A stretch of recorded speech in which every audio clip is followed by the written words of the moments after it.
Sandiwara Radio Serial, Produksi Sanggar Cerita dan Teater Sanggar Prativi. Tutur Tinula.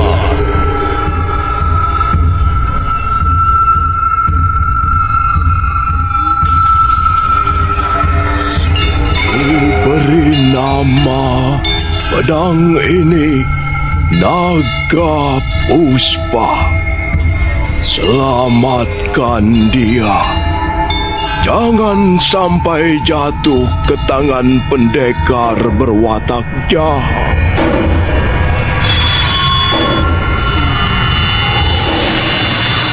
Kakang Kamandanu, kau masih juga tidak percaya bahwa aku mencintaimu.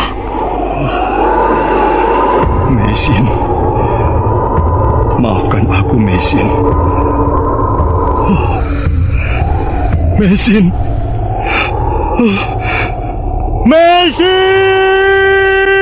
Tutur Tinula. Sebuah kisah dengan latar belakang sejarah runtuhnya Singasari dan berdirinya Kerajaan Majapahit. Tutur Tinula. Sandiwara ini didukung oleh pemain-pemain radio Ferry Fadli, Ivone Rose, Eli Ermawati, dan Nusri, pembawa cerita.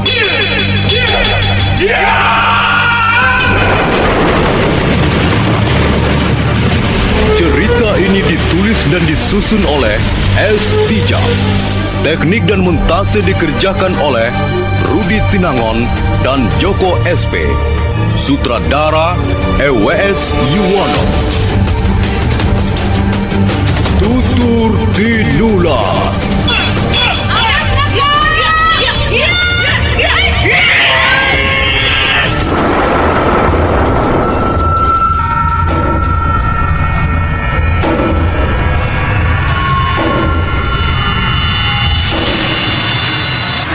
Kali ini mengetengahkan episode kedua dengan judul Kisah dari Seberang Lautan. Madangkungan masuk ke rumahnya. Di dalam benaknya ada banyak rencana sehubungan dengan niatnya merebut pedang Naga Puspa. Laki-laki bertubuh tegap dan berwajah jantan itu mengambil tempat duduk. Tangannya meraih kendit tuak. Ketika akan menuang tuak ke dalam cangkir, terdengar pintu dibuka pelan dan Kurantil masuk. Wanita cantik itu langsung menghampirinya dan duduk di sebelahnya. Mari kutuangkan minuman untukmu, Kakang. Nah, minumlah, Kakang. Mau apa kau datang kemari lagi, Kurantil? Mengapa kau selalu tidak ramah padaku, Kakang Madangkungan? Mengganggu saja kerjamu. Aku selalu bersedia menolongmu, tapi masih kau katakan mengganggu. Apalagi yang bisa kulakukan yang bisa menyenangkan hatimu, Kakang? Aku tak suka terus-menerus diikuti perempuan. Aku di desa Anjaban ini di rumah bibiku. Tapi kau selalu datang kemari. Aku tak percaya kalau kau tidak memahami perasaanku. Aku mencintaimu, Kakang Madangkungan. Aku ingin menjadi istrimu. Bukankah aku sudah membuktikan bahwa aku mencintaimu? Kurantil, dengar baik-baik. Perempuan bisa hidup hanya dengan cinta. Tapi laki-laki membutuhkan yang lain. Aku tahu, kau seorang pendekar, seorang jawara. Kau memang membutuhkan yang lain dan bukan hanya cinta. Tapi tak ada kasih waktu untuk menikmati hidup ini dengan bercinta. Kakang, betapa manisnya saat-saat itu. Seluruh milikku sudah kuserahkan padamu. Sudahlah, aku tak mau bicara lagi soal cinta. Kakang, mengapa kau berubah? Adakah wanita lain di hatimu sekarang? Kurantil, jangan ngaco. Kau tahu apa yang ada di kepalaku sekarang ini. Dengar, Madangkungan harus menjadi pendekar bilih tanding sekarang. Kakang, apa senangnya menjadi orang seperti itu? Kau perempuan, mana bisa merasakan kesenangan dan kebanggaan laki-laki. Kalau ingin memperoleh kesenangan, cukup datang kemari dan mengetuk pintu rumahku. Setelah itu, kau pulang dengan wajah berseri. Tapi sekarang aku tak akan melayanimu lagi, Kurantil. Oh, Kakang. Mengapa sekarang kau berkata seperti itu? Oh, sungguh menyakitkan. Kalau hatimu sakit, nah, pergilah dan jangan lagi datang kemari. Oh, Kakang Madangkungan, bukankah kau yang memulai lebih dulu? Sekarang, setelah bosan, kau campakkan aku seperti sampah. Kurantil, jika kau masih ingin bersamaku, maka kau harus membantu aku. Bukankah selama ini aku selalu membantumu, Kakang? Aku bersedia melakukan apa saja demi cintaku padamu. Bahkan aku rela berpisah dengan saudara laki-lakiku demi cintaku padamu. Sekarang, apa lagi yang harus kulakukan untukmu? Katakan, Kakang. Katakan apa yang harus kulakukan untukmu. Asal jangan kau campakkan diriku ini. Kurantil, kau harus menemui orang itu lagi. Siapa, Kakang? Orang asing itu. Bukankah aku sudah membawanya kemari? Ya, tapi aku gagal merebut senjatanya yang berupa sebuah pedang. Nah, sekarang kau harus bisa mengambil pedang itu untukku. Bagaimana aku bisa menemuinya lagi, Kakang? Dia tentu tidak akan percaya lagi padaku. Kau bisa menggunakan berbagai cara untuk mengambil benda itu. Baiklah, aku akan mencobanya. Kurantil, Iya, Kakang. Kau cantik. Kalau mempunyai maksud-maksud tertentu, kau selalu mengatakan aku cantik. Tapi setelah maksudmu tercapai, kau lalu berubah menjadi dingin. Tidak, Kurantil. Kau memang cantik. Aku tidak tahu lagi, Kakang. Apakah aku ini cantik atau jelek? Mungkin suatu saat aku tampak cantik olehmu, dan pada saat lain tampak jelek dan menyebalkan. Kurantil, percayalah, kalau aku nanti sudah menjadi pendekar Belih Tanding, menjadi pendekar yang diperhitungkan di seluruh wilayah Kediri, kau tahu apa yang pertama aku lakukan? Kau bisa melakukan apa saja, Kakang. Mana aku tahu. Kau harus tahu, aku akan mengawinimu. Sudahlah, Kakang. Kurantil, Sudahlah, Kakang. Aku harus pergi menemui orang asing itu. Aku tahu dia menginap di rumah minum Kilumpang.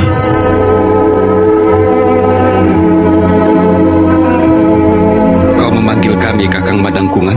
iya. Kalian berdua kutugaskan mengawasi Kurantil. Ikutilah dia dari kejauhan. Dia akan pergi menemui orang asing itu. Kalian, Langkir dan Marangkeh, harus menjaga keselamatannya. Awas, kalau sampai terjadi sesuatu yang buruk atas diri gadis itu, kalian yang harus bertanggung jawab. Baik, Kakang. Baik, Kakang.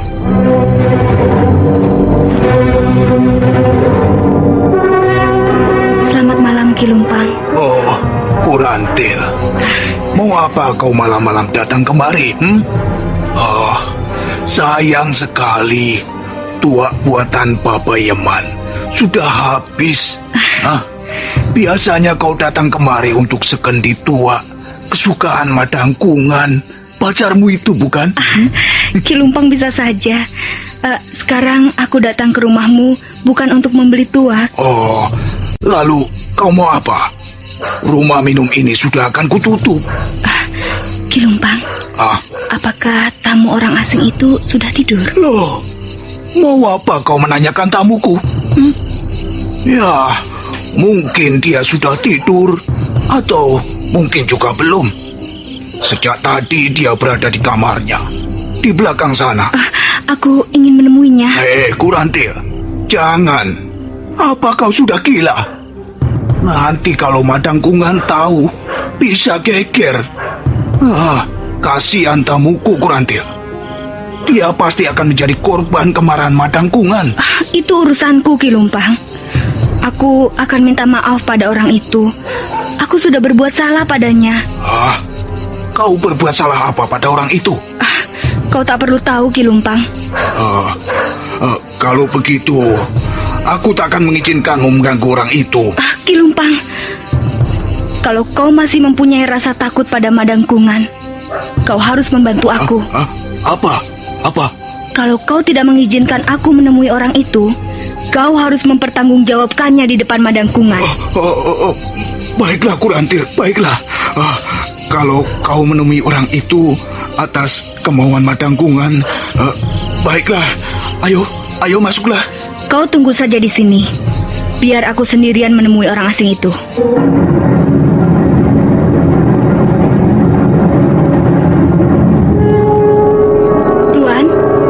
Tuan Lo. Mau apa we kemari ya? Ayo pergi, cepat pergi, ha? Tuan Lo, Hanya, pergi. saya datang. We datang untuk menipu aku lagi, ha? Hah, aku tidak percaya lagi padamu, ha? Pergi, ayo pergi. Tuan Lo, saya datang untuk minta maaf. Saya sungguh menyesal. Hah, tak perlu kau menyesal, ha? Kau hampir saja membunuh aku, ha? Saya terpaksa melakukannya, Tuan Lo. Saya dipaksa melakukannya. Siapa yang memaksamu, ha? Madangkungan. Dia pendekar yang bengis dan kejam. Dia banyak mempunyai kaki tangan di desa Jaban ini. Kalau saya tidak mau menjalankan perintahnya, saya akan dibunuh. Bahkan keluarga saya juga diancam pembunuhan. Apakah desa ini tidak mempunyai pemerintahan, ha? Hingga orang-orang seperti itu bisa bebas bertindak sewenang-wenang. Desa ini jauh terpencil, Tuan. Hukum yang berlaku di sini, siapa kuat, dia akan menang. Bahkan, kepala desa sendiri tak mampu bertindak apa-apa. Karena itu, maafkanlah saya, Tuan. Saya terpaksa melakukannya. Saya takut melawan perintah Madangkungan. Baiklah. Lupakan soal itu. Tuan, saya takut sekali. Hanya, apa lagi yang kau takutkan? Saya takut kaki tangan Madangkungan mengikuti saya. Saya tidak berani keluar dari rumah minum ini. Coba kau tunggu sebentar, ha?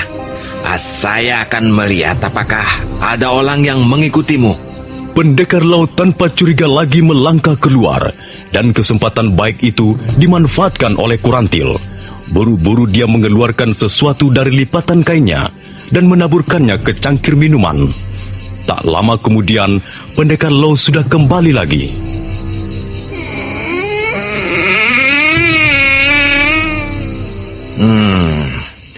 Tak ada siapa-siapa di luar. Aku memeriksa sampai jauh keluar halaman rumah minum ini, ha? Tak ada seorang pun yang pantas dicurigai. Hanya pemilik rumah minum ini yang masih tinggal. Tapi dia pun sudah tiba pulas di bangku panjang.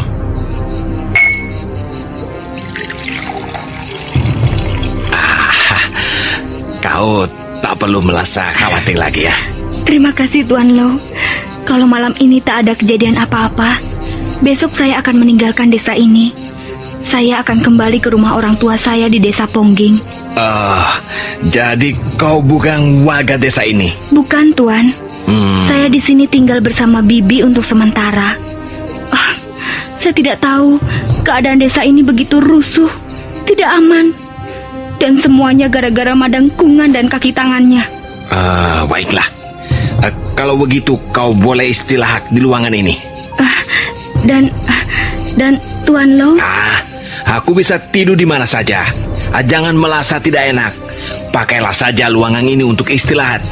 Pendekar Lo lalu bangkit dari tempat duduknya, tapi mendadak dia mendekap kepalanya. Kepalaku.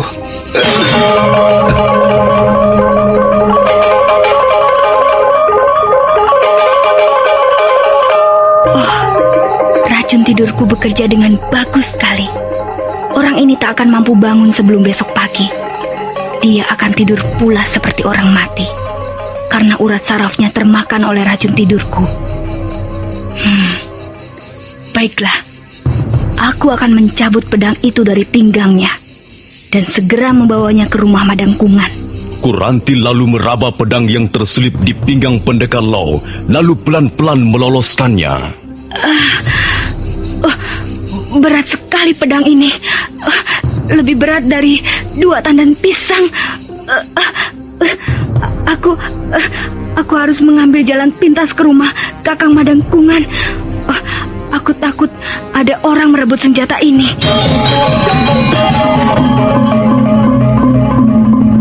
Kurantil dengan susah payah menggotong pedang yang ukurannya memang besar itu. Dia terus berjalan dalam gelapnya malam, melewati kebun-kebun dan jalan setapak menuju rumah Madangkungan. Ampun, beratnya. Aku seperti menggendong dua orang bocah sekaligus. Napasku hampir putus rasanya. Tapi aku tidak boleh terlalu lama di tempat ini. Aku harus segera tiba di rumah Kakang Madangkungan.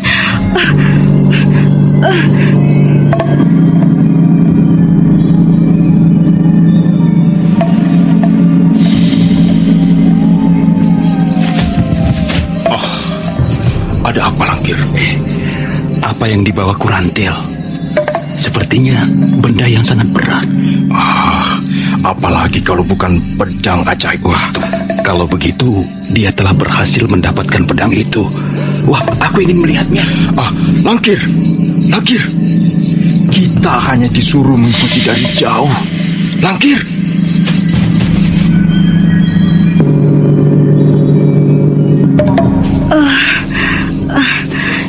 Istirahat dulu sebentar.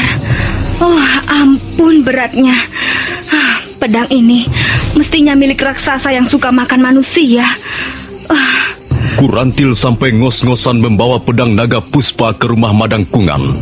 Pedang yang besar itu, sementara dia istirahatkan sejenak, disandarkan di sebuah batang pohon. Pada saat hendak menyeka peluh yang mengalir di dahinya, mendadak sebuah bayangan berkelebat.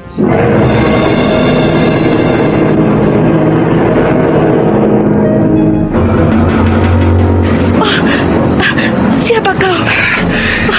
Jangan takut, Kurantil. Aku Langkir. Aku ingin melihat apa yang kau bawa itu. Sepertinya barang yang sangat berat. Jangan Langkir. Pedang ini harus kuserahkan kepada Kakang Madangkungan sekarang juga. Jadi kau sudah berhasil mencuri pedang itu? Bagus. Coba, aku mau melihatnya.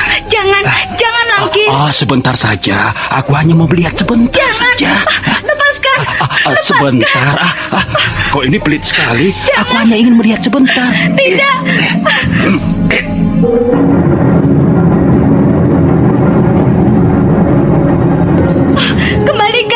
Kembalikan pedang itu.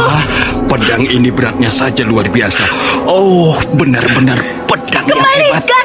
Ayo, kembalikan. Ada apa? Mengapa kalian ribut-ribut di sini? Kau Marake, lihat, Langkir telah merebut pedang itu dari tanganku. Langkir, kembalikan pedang itu padanya. Apa? Kembalikan? Rugi, Rugi kalau aku kembalikan pedang ajaib ini. Dengan pedang ini, aku bisa menjadi pendekar pilih tanding. Langkir, kalau Kakang Madangkungan tahu, kau akan dicincang habis. Kau tahu, dialah yang menyuruh aku mencuri pedang itu.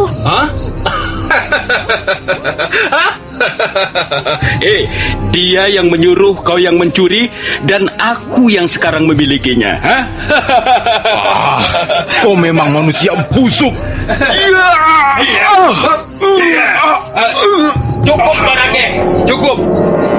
Jangan memaksa aku menggunakan pedang ini. Kau sudah melihat sendiri bagaimana dahsyatnya senjata ini. Kau tidak berhak memiliki senjata itu, Langkir. Sekarang senjata ini sudah berada di tanganku. Tidak seorang pun kubiarkan mengambilkannya. Aku yang akan mengambilnya, Langkir.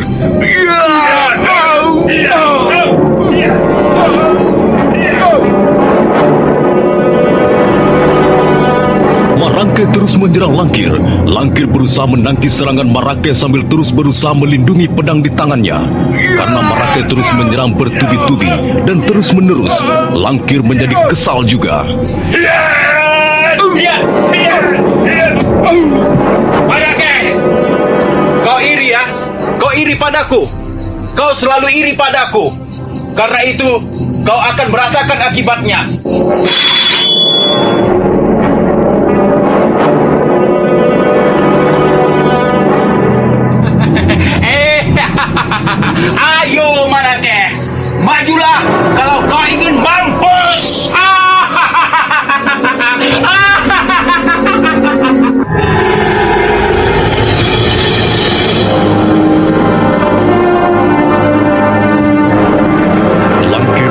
menembus pedang naga puspa. Pedang yang berukuran tidak lumrah itu diangkat-angkat ke atas udara. Marake untuk sesaat tak berani bergerak. Dia hanya melihat ke arah temannya yang mengacung-ngacungkan pedang sambil tertawa-tawa seperti orang gila.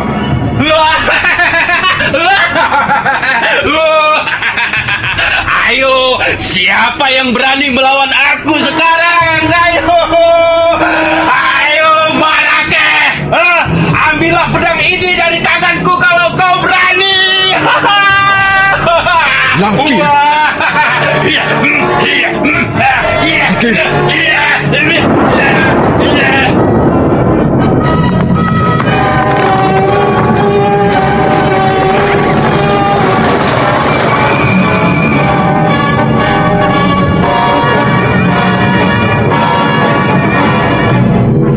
Kau gila. Kau jangan main-main dengan senjata itu, Langkir. Kau takut, Marake?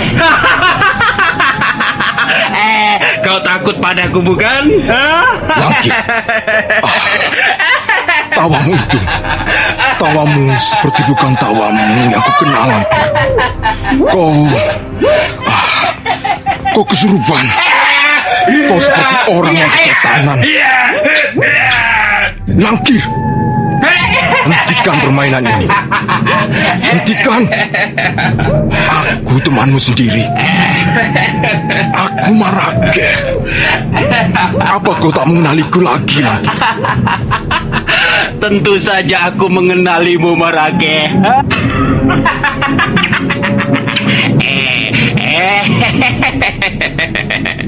Dan mulai sekarang, mulai malam ini, kau harus menganggap akulah pendekar paling atas di desa Njaban ini.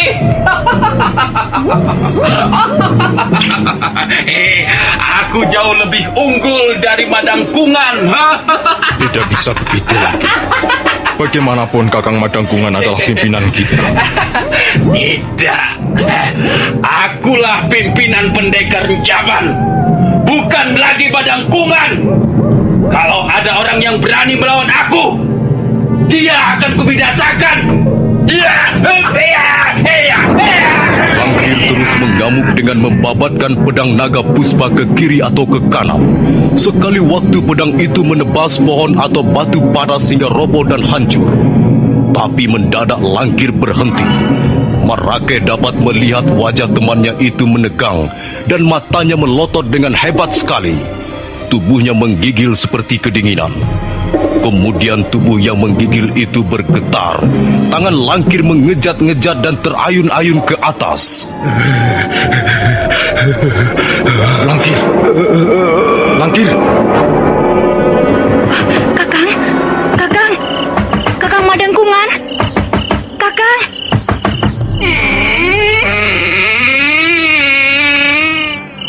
Bagaimana, Kurantil? Kau berhasil? Celaka, Kakang. Aku sudah berhasil mencuri pedang itu. Tapi... Tapi kenapa? Mana pedang itu? Mana? Kakang, di tengah jalan Langkir menjegat aku dan pedang itu direbutnya. Kurang ngajar, Langkir. Bakar makan tanaman. Jangan, Kakang. Langkir seperti orang gila. Dia mengamuk dengan menebaskan pedang itu sesuka hatinya. Jangan menemuinya, Kakang. Berbahaya sekali. Ayo tunjukkan di mana Langkir berada. Jangan, Kakang. Aku takut. Ayo tunjukkan, cepat. Kalau dia tidak mau menyerahkan pedang itu, akan kubunuh. Ayo cepat.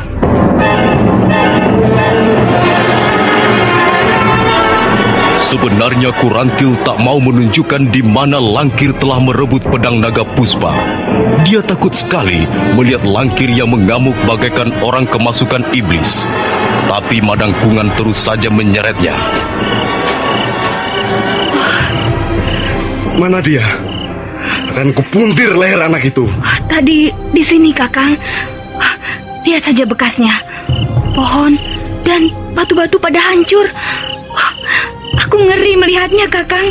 Maka begitu Langkir bertempur dengan Marake, aku diam-diam langsung kabur ke rumahmu. Tapi mana dia? Mana?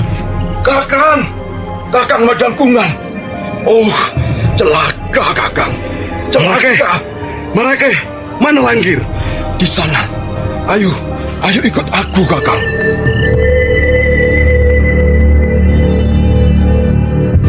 Lihat, Kakang. Langkir telah mati. Mati? Ya, tadi dia mengamuk seperti orang kesurupan, Kakang. Tapi mendadak tubuhnya mengejang, matanya melotot, dan akhirnya dia roboh tak berkutik lagi. Dari telinga dan mulutnya keluar darah kental kehitam-hitaman, Kakang. Mengerikan sekali, Kakang. Coba kalian minggir. Aku akan melihat lebih jelas. Hati-hati, Kakang.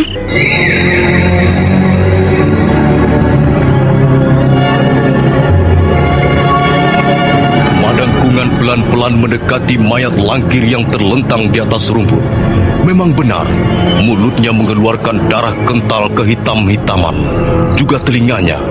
Tapi yang lebih mengerikan adalah wajahnya. Wajah itu menjadi biru seperti terbakar. Coba lihat tangannya, Kakang. Tangan itu masih erat menggenggam pedang. Iya, tangannya kejang. Buku-buku jarinya mengancing dengan rapat seperti diberi perekat. Aku sudah berusaha membuka tangannya itu, tapi tidak bisa, Kakang. Baru kali ini kulihat peristiwa kematian seperti ini. Mungkin pedang itu pedang keramat, Kakang. Aku sudah memperingatkannya berkali-kali, tapi Langkir tidak menggubris. Ya, sekarang dia telah menjadi korban. Jelas pedang itu bukan pedang sembarangan. Setiap keluar dari sarungnya, dia seperti iblis menyeringai, memperlihatkan kedahsyatan taring-taringnya. Sebaiknya pedang seperti itu dimusnahkan saja, Kakang. Tidak, aku yang harus memiliki pedang seperti ini seterusnya. Jangan, Kakang. Lebih baik kembalikan saja pedang itu ke orang asing itu. Tidak, aku berkata tidak. Aku bisa. Aku mampu membawa pedang semacam ini. Aku bahkan pernah mengenal jenis senjata ini atau senjata lain yang tak kalah dahsyatnya. Aku bisa memelihara senjata seperti ini. Kau tidak usah khawatir. Marakeh, kau pegang tangan ini. Kau mau apakan, Kakang? Bodoh. Bagaimana aku bisa mengambil pedang itu tanpa harus mengerat jari-jari Langkir satu persatu?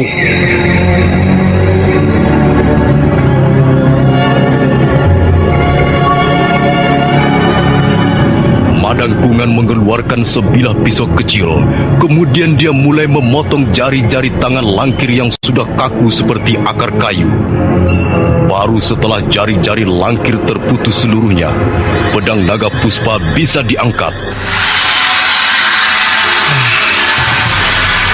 Akhirnya benda ini jatuh juga ke tanganku. Bukankah itu yang kau idam-idamkan, Kakang? Kau kelihatan lebih perkasa dengan senjata itu, Kakang Madangkungan. Ya, laki-laki dan senjata merupakan saudara kembar yang tak dapat dipisahkan. Laki-laki tanpa senjata yang handal sama halnya macan tanpa gigi. Ada apa, Kakang? Ada sesuatu yang bergerak dari dalam pedang ini. Sesuatu yang mengalir dengan deras sekali, menyembur ke dalam urat-urat nadiku. Dia semakin kuat mendesak. Dia menghisap kuat sekali. Kakang, lepaskan benda itu. Lepaskan. Lemparkan sarung pedang itu, Marakeh. Cepat, cepat. Dia menghisap kuat sekali, seperti akan memusnahkan seluruh kekuatanku.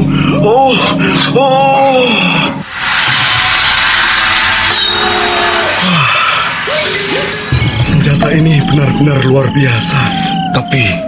Tapi dia juga berbahaya sekali, Kakang. Benar, Kakang.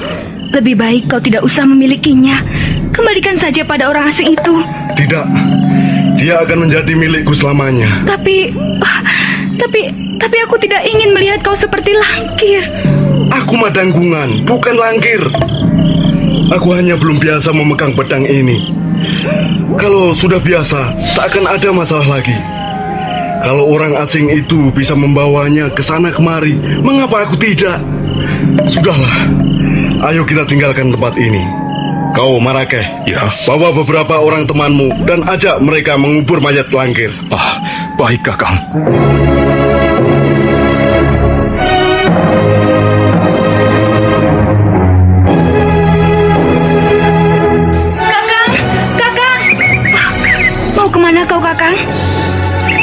Lalu kau tahu aku mau pergi kemana?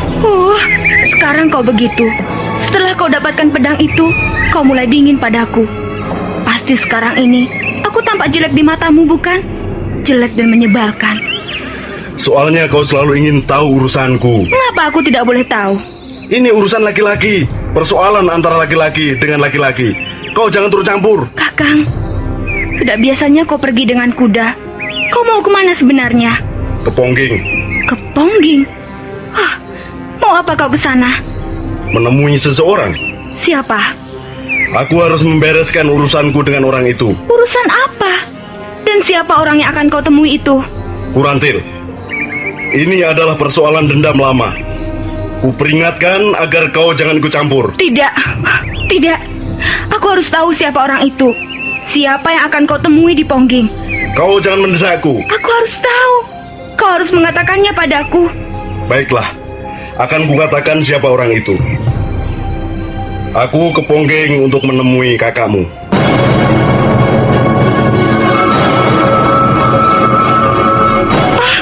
Jangan, Kakang, jangan.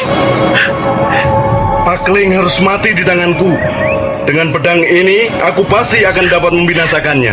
Kakang, Pakeling adalah saudara tuaku. Mengapa kau akan membunuhnya? Sudah kubilang jangan turut campur. Minggir! Jangan, Kakang. Kumohon jangan. Kakang Madangkungan, kumohon jangan lakukan itu. Jangan lakukan itu. Demi aku, jangan lakukan itu. Jangan, Kakang. Jangan. Sungguh, Tuan. Saya tidak tahu, Tuan. Bohong. Kau pasti tahu. Saya tidur pulas di bangku panjang ini sampai pagi, Tuan. Saya tidak tahu apa yang terjadi, Tuan. Telah 2 kali perempuan itu menipu aku, ha? Kemarin dia menjebak aku. Dia mengatakan mau mengantarkan aku ke rumah Aki Gumblek. Ternyata dia membawa aku ke rumah orang yang bernama Madangkungan. Benar-benar kurang ajar. Tapi Tuan, saya benar-benar tidak tahu, Tuan. Maafkan saya, Tuan. Kau pemilik rumah penginapan yang tidak bertanggung jawab, ya? Hah? Aki Gumblek.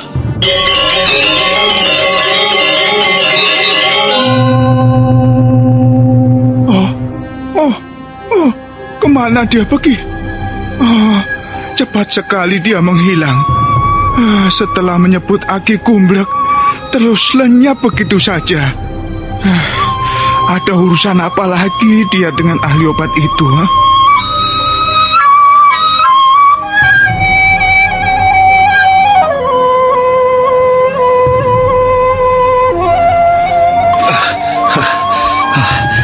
Cepat sekali orang tua itu berlari. Pasti punya ilmu meringankan tubuh yang baik. Aku yakin Pasti dialah yang membawa lali mesin.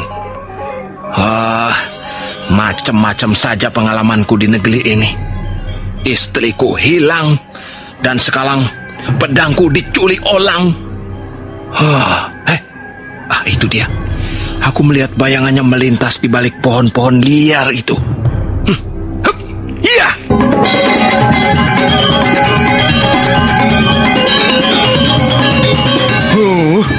Kau yang bikin gara-gara, Kurantil. Tamuku itu marah-marah. Apa yang kau lakukan pada orang itu, ha? Dia mengatakan pedangnya hilang dan dia tidak sadarkan diri sampai pagi. Kau yang melakukannya, bukan?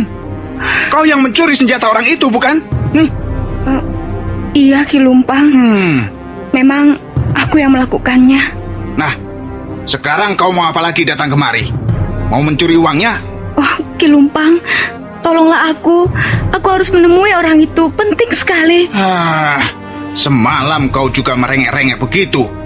Dan nyatanya, kau menemuinya hanya untuk mencuri barangnya. Tolong, Ki Lumpang. Ini persoalan nyawa manusia. Nyawa Pakeling kakakku terancam. Lalu kau mau apa? Mau apa? Aku mau menemuinya. Tidak ada. Bohong. Dia sudah pergi. Kalau tidak percaya, lihat saja kamarnya. Dia pergi kemana? Tadi dia di sini. Begitu melihat Aki Gumblek, dia lalu pergi mengejar. Entah ada urusan apa, aku tidak tahu. Aki Gumbrek. Kalau begitu, aku harus pergi ke rumah ahli obat itu.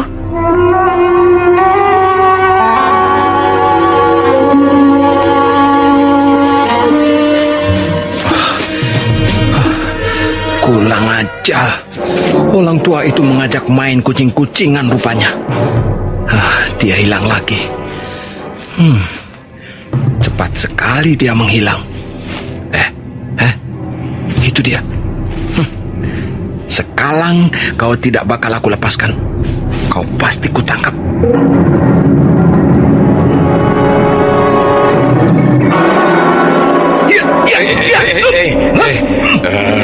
Ini ada apa ini?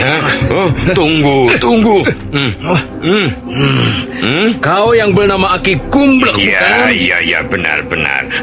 Aku Aki Gumbrek. Lalu mana istriku? Mana?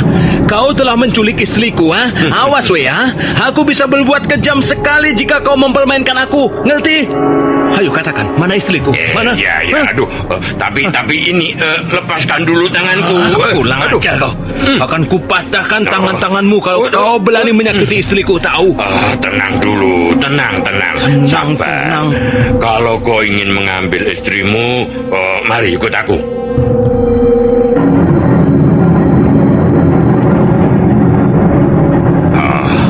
Aku bukannya mempermainkanmu. Juga aku tidak bermaksud menyakiti atau mengganggu istrimu. Lalu mana istriku? Kalau sampai terjadi apa-apa dengannya, kau yang harus menanggung akibatnya. Istrimu tidak apa-apa. Sekarang sudah mulai sembuh. Sudah menjadi segar kembali. Aku tidak percaya sebelum kau bawa aku menemui istriku. Tahu? Ayo sekarang mana? Tunjukkan. Jangan hanya bicara kau. Ayo. Mari, ayo masuk ke rumahku.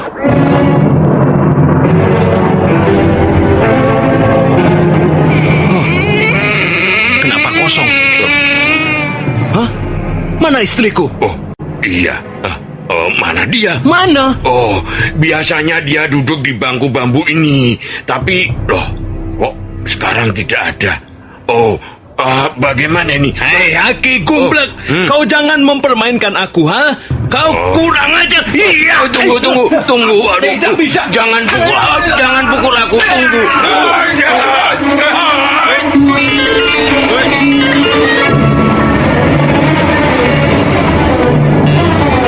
Pendekar Lo sangat geram. Dia merasa dipermainkan. Karena itu, dia segera menyerang Aki Gumbrek. Orang tua yang ahli obat itu berteriak-teriak sambil berusaha menangkis pukulan. Tunggu dulu. Sabar dulu. Jadi benar kau telah menculik istriku. Aku menculik istrimu bukan dengan maksud jahat. Aku ingin menolongnya. Kulihat istrimu sakit parah. Kalian sedang bertempur. Aku tahu Langkir dan Merakeh bukan orang baik-baik. Kupikir kau pun bukan orang baik-baik. Lalu aku membawa lari istrimu dan mengobatinya. Apakah aku salah? Hanya, kau jangan hanya bicara. Kau harus membuktikannya. Bagaimana aku percaya kau orang baik-baik? Itu bagaimana? Di desa ini banyak kutemui orang yang kelihatannya bermaksud baik, tapi nyatanya tidak. Aki? Aki? Kau sudah kembali? Hai, mesin. Itu suara mesin. Ya, itu suara istrimu. Rupanya dia bosan tinggal di dalam rumah, lalu keluar. Aki? Aki? Mesin. Lo suamiku. Mesin.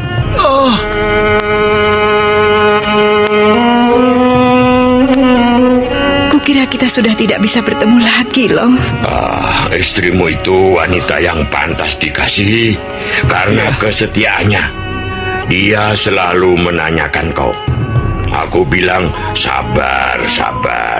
Suamimu tidak akan hilang. Nah, bukankah perkataan orang tua ini sekarang terbukti benar? Kalian sudah bersatu kembali. Aki orang yang baik sekali, loh. Semula aku pikir Tak ada orang yang baik selain keluarga kita di negeri leluhur.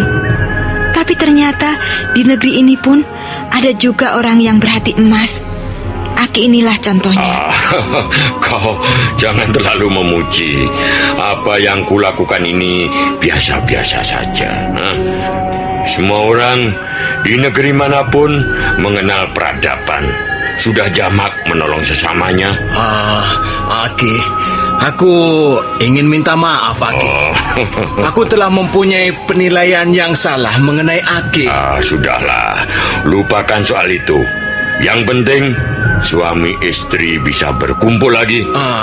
Kau tahu di mana kita berada sekarang ini, loh. Menurut Aki, kita sekarang berada di negeri Jawa. Kita sudah berada ribuan atau mungkin ratusan ribu pal jauhnya dari negeri kita, loh. Kalian tak perlu menyesalinya. Hidup manusia memang menurut angin yang bertiup. Kau benar lagi. Ya. Benar. Kami sama sekali tak menduga bahwa akhirnya kami akan terbawa angin sampai ke negeri ini. Kalau daerah Nyaban ini termasuk wilayah kerajaan mana, Aki? Akhir-akhir ini ada perubahan besar di negeri ini. Belum lama terjadi huru-hara pemberontakan besar-besaran yang meruntuhkan kerajaan Singosari. Raja yang lama, Prabu Kertanegara, terbunuh. Kemudian Jayakatwang mengambil alih kekuasaan. Dan sekarang pemerintahan sudah mulai dipindahkan ke Kediri. Kalau begitu desa ini termasuk wilayah Kediri. Ya, wilayah Kediri. Di seluruh Jawa bagian timur ini, mulai dari Tuban, Japan, Pongging, Jongan sampai ke Situbondo, Blambangan, Sadeng, termasuk wilayah Kediri. Kalau desa Kurawan ini letaknya di mana, Aki? Kurawan? Aku pernah mendengar nama itu. Kurawan. Kalau tidak salah, letaknya di antara kaki Gunung Kelut dan Gunung Arjuno. Apakah masih jauh dari sini? Ya, cukup jauh. Harus melewati hutan tarik, kemudian menyeberangi bukit-bukit di kaki Gunung Penanggungan, melewati kaki Gunung Anjasmara, baru akan tiba di Kurawan. Mengapa kalian menanyakan desa itu? Apakah kalian akan pergi ke sana? Punya keperluan di sana? Tidak, Aki, tidak. Kami tidak mempunyai tujuan yang pasti. Hanya barangkali ada sesuatu yang bisa kami lakukan di sana. Begitu. Ayolah diminum. Iya. Istrimu merebus air asam. Dan ini ada sedikit ketela bakar. Lumayan untuk mengganjal perut. Loh, aku tidak melihat pedangmu. Di mana pedangmu, loh? Aku tidak melihatnya. Itulah yang kupikirkan sekarang ini, Mesin. Pedang itu hilang ya? Iya. Pedang itu hilang diculik orang ketika aku menginap di rumah minum. Mengapa bisa hilang, loh? Ada apa? Kalian meributkan soal pedang? Iya, Aki. Aku mempunyai sebuah pedang yang sangat ampuh. Tapi sekarang pedang itu sudah di tangan orang. Itu tidak boleh terjadi, loh. Ingat kata-kata Tuan Lanubaya sebelum menyerahkan pedang pusaka itu padamu. Kau harus menjaganya, melawatnya baik-baik, loh. Jangan sampai jatuh ke tangan manusia yang berwatak jahat, karena akan bisa mendatangkan bencana yang besar. Ya, sebentar. Kau tadi menyebut-nyebut nama Lanubaya. Pedang itu memang hasil ciptaan Tuan Lanubaya, Aki. Dan Tuan Lanubaya adalah warga desa Kurawan yang diculik dan dibawa ke negeri kami. Betul. Kaisar kami lalu menyuruhnya membuat senjata pusaka. Senjata itu selesai dibuat, tapi kemudian banyak komplotan di istana kaisar yang bermaksud jahat. Tuan Lanubaya lalu menyerahkan pedang pusaka itu pada Long, suami saya. Kami berdua terpaksa melarikan diri dalam kejaran tentara kaisar. Kami menumpangi perahu tongkang dan akhirnya terdampar di pantai Pulau Jawa ini. Betul, Aki. Oh ya, apakah Aki kenal dengan Tuan Lanubaya? Oh, di negeri ini memang banyak empu. Hanya. Tukang membuat barang-barang pusaka. Oh, Tapi empu yang hebat, yang ampuh, tidak banyak jumlahnya. Salah satu di antaranya, ya Empu Ranubaya itulah orangnya. Aku pernah mendengar nama itu. Tapi, sudah lama sekali. iya. Lo, kita harus mencari pedang itu. Iya, Mei. Kita harus mencarinya dan kita harus menemukannya kembali, Mei. Aku akan menyesal sekali kalau sampai pedang pusaka itu jatuh ke tangan orang berwatak jahat, Mei. Mei, aku tak ingin mengecewakan harapan Tuang Lanubaya. Ketika mereka tengah sibuk membicarakan perihal hilangnya pedang naga puspa, mendadak Tuan Lau, adakah Tuan di sini?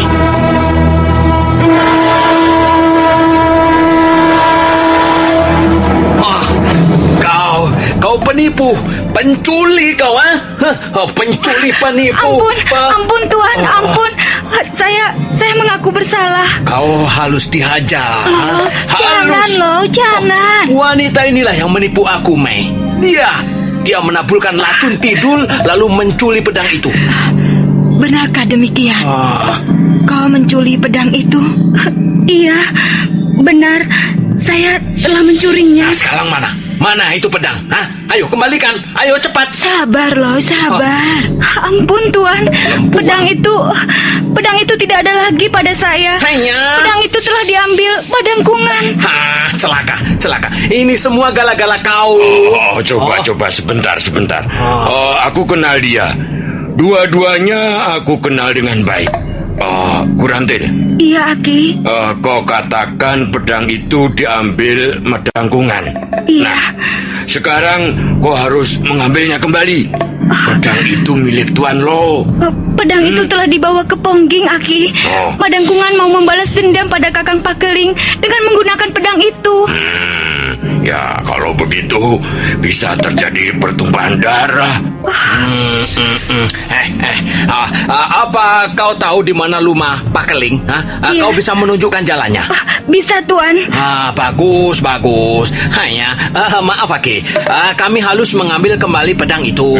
Barangkali kami tidak sempat kembali lagi ke desa ini, Aki. Sekalian kami minta pamit. Terima kasih atas segala kebaikan dan pertolongan Aki pada istri saya. Ya, silahkan. Kalian harus segera berangkat. Desa Pongging cukup jauh dari sini. Iya. Aki, saya pergi dulu. Ya. Sebenarnya saya sangat kerasan tinggal di sini. Ya. Tempatnya tenang dan damai. Tapi saya harus menemani suami saya mencari pedang itu, Aki. Ya. Pergilah. Hati-hatilah kalian di jalan.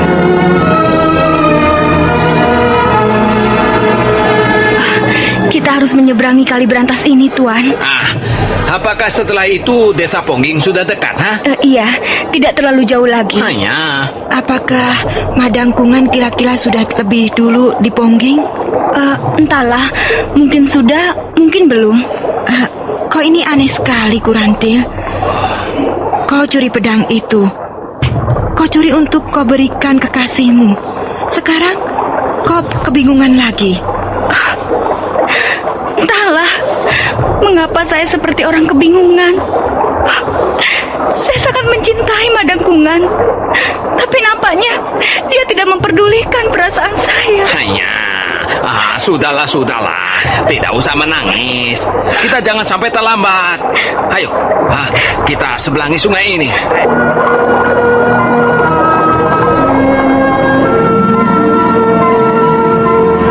Desa Pongging bersebelahan dengan desa Jongam. Musim kemarau yang panjang membuat desa di tepi kali berantas itu nampak lesu. Matahari bersinar dengan terik, dan sekali waktu angin bertiup dengan kencang menerbangkan debu dan daun-daunan kering. Seorang lelaki berjambang lebat melangkahkan kakinya ke halaman rumah. Lelaki berwajah sangar itu tertegun di depan pintu. Matanya mendelik ke arah selai daun lontar yang tertancap anak panah di daun pintu. Pakeling! Mari kita selesaikan utang piutang kita. Dendam lama harus dilunasi. Aku tantang kau adu ilmu kanuragan di Bukit Babar pada saat matahari tenggelam nanti. Madangkungan. Madangkungan. Apakah tulang belulangmu sudah sekeras baja dan kulitmu sekeras tembaga hingga kau berani menentang Pakaling? Hah? Akan kulayani tantanganmu.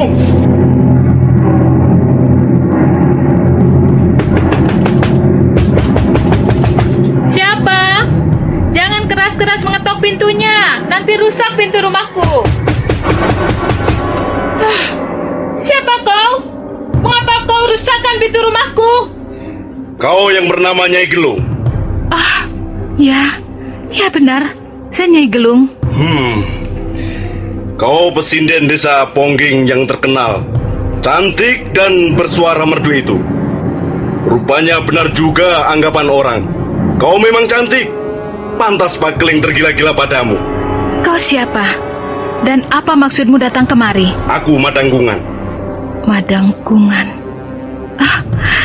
Rasanya Pakaling pernah menyebut-nyebut namamu. Bukankah kau pendekar dari desa Jaban? Bagus kalau Pakaling belum lupa padaku. Dan kalaupun toh dia lupa, aku akan mengingatkannya.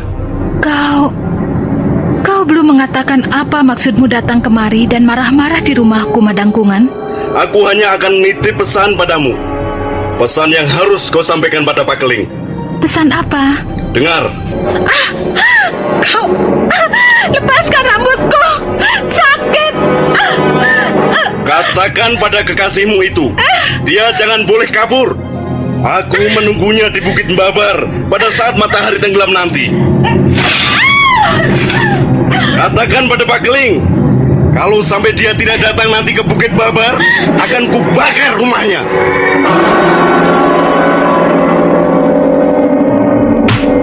Setan alas Madangkungan.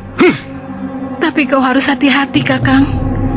Dia sepertinya telah menyiapkan diri. Apakah dia datang dengan kawan-kawannya? Tidak, dia datang berkuda, sendirian saja.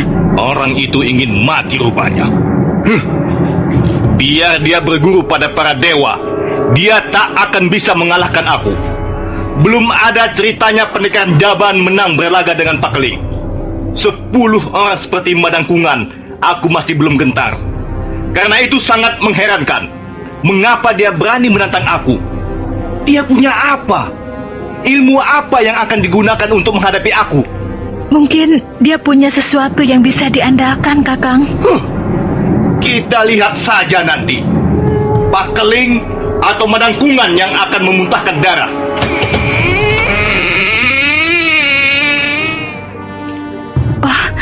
Kakang Pakaling. Rantil, mau apa kau datang kemari? Madangkungan, dia mencarimu. Biar saja. Dia mau mencari kematiannya sendiri. Jangan, Kakang. Jangan sampai itu terjadi. Rantil, kau tinggal memilih. Madangkungan, kekasihmu itu, atau Pakaling, saudara tuamu? Tidak. Lebih baik kau jangan melayaninya. Lebih baik hindarilah pertarungan ini. Mengapa? Mengapa? Aku tidak ingin melihat pertumpahan darah. Lebih baik kita mengalah. Kita memang bersalah. Lebih baik kau pergi bersembunyi, Kakang. Apa? Bersembunyi?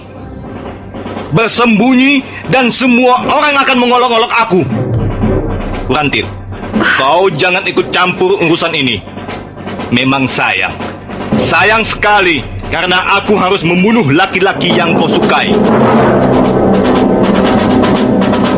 Karena tak dapat lagi meredakan gejolak hati kakaknya yang terbakar hawa amarah akibat tantangan Madangkungan, Kurantil terpaksa pergi. Bersama pendekar Low dan Mesin, gadis Pongging itu lalu diam-diam mendahului pergi ke Bukit Babar. Matahari tengah kemerah-merahan ketika Pakaling keluar dari pintu rumahnya. Pendekar yang terkenal berangasan itu terus melangkah ke arah barat. Sinar matahari nampak semakin lemah, menyinari puncak hutan tarik yang lebat. Pakling terus melangkah dengan tegap menuju puncak Bukit Embabar. Sebilah pedang yang berukuran pendek tapi lebar terselip di pinggangnya. Dan setelah tiba di puncak bukit, dia menoleh ke kiri kanan. Bukit Embabar nampak sepi sekali. Madangkungan! Ayo! Keluarlah! Ini Pakling datang untuk memenuhi tantanganmu. Madangkungan! Keluar kau! Aku di sini, Pakling!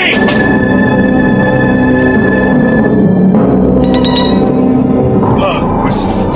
Akhirnya kau datang juga, Pakling. Aku sudah cemas. Kau tidak berani menampakkan batang hidungmu, Madangkungan. Aku sudah menulis surat tantangan. Dan karena itu aku harus datang. Baiklah. Apakah kita bisa mulai? Kau sudah tidak sabar lagi, Pakling. Ya. Aku sudah tidak sabar untuk menguliti kepalamu.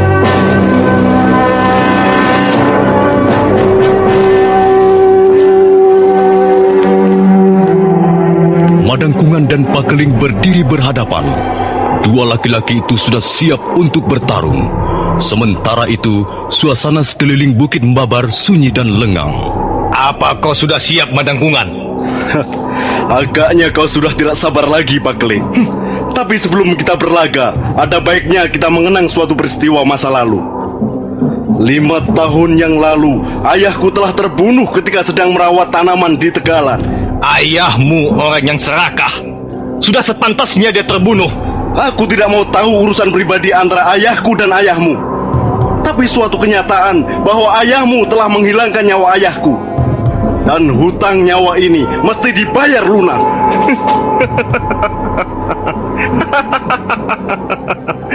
Rupanya dendam lama itu masih cukup membara dalam dadamu, Madangkungan. Ya, 5 tahun belum cukup untuk menghapus dendam itu.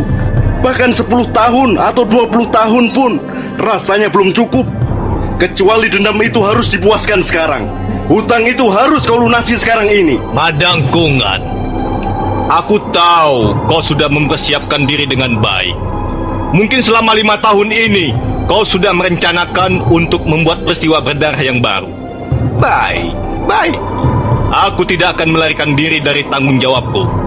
Aku, Pakling, yang akan menanggung akibat perbuatan mendiang ayahnya. Kalau kau sudah merasa siap, nah, mulailah. Pakling, besok pagi kau tak akan bisa melihat cahaya matahari lagi. Dan Nyai Gelung yang cantik itu akan menangisi mayatmu. Setelah 5 tahun lamanya kau menunggu, akhirnya kau hanya pandai main gertak sambal. Ayo, aku sudah tidak sabar lagi.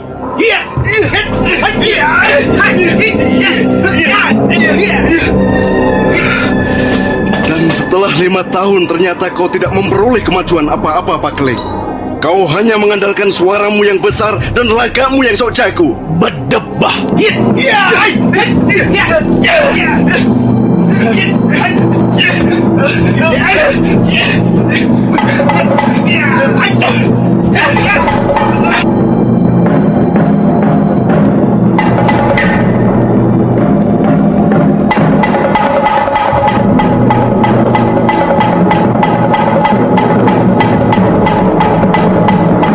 Pakling terus merangsek.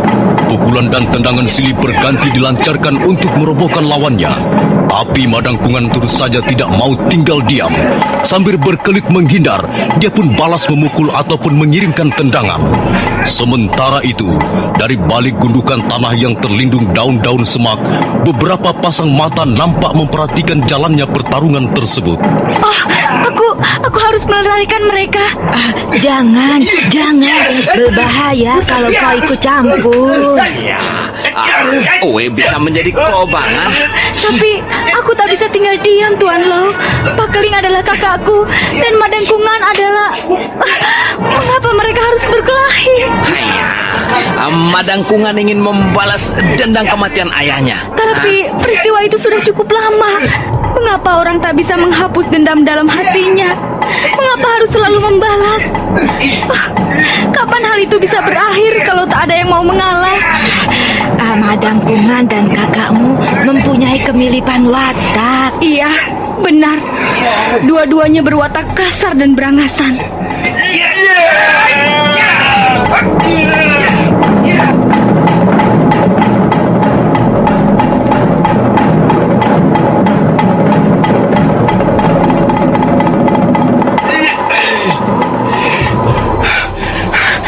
Ayo Pakling, keluarkan seluruh kemampuanmu.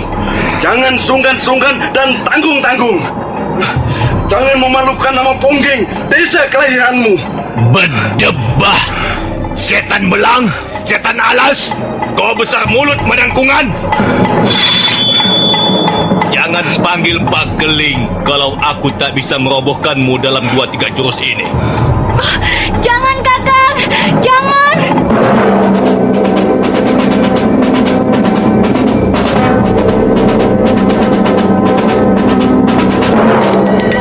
Kurantil, mau apa kau datang kemari? Hah? Ayo, pergi! Tinggalkan kami berdua di tempat ini. Kakang, kumohon jangan. Sudahilah perselisihan ini. Apa maksudmu? Hah? Apa kau suruh aku menyerah pada si pendekar kelas tri itu? Jangan begitu, Kakang. Semua pendekar sama saja. Mereka hanya dibedakan oleh kemampuan masing-masing. Dan setiap orang punya kelemahannya sendiri-sendiri. Kurantil, minggirlah. Jangan ganggu kami.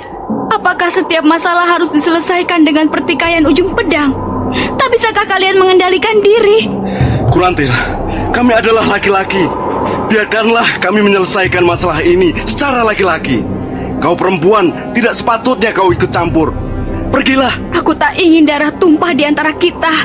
Hutang piutang harus dibayar lunas. Itulah soalnya. Kalau Kakang Madangkungan masih tetap menganggap kami berhutang, biarlah aku yang membayarnya. Bunuhlah aku saja. Bunuhlah Kurantil supaya kau puas. Minggir kau! Minggir! Tidak, tidak. Minggir! Tidak, aku tidak mau minggir. Lebih baik aku mati di tangan kalian. Kalian orang-orang yang dikuasai nafsu membunuh. Kau membuatku tidak sabar, Kurantil. Kakang, kumohon jangan. Bunuhlah aku. Bunuhlah saja Kurantil ini. Sudah. Jangan hiraukan dia. Ayo Madangkungan, kita teruskan pertarungan ini. Kita teruskan sampai salah seorang di antara kita roboh bersimbah darah.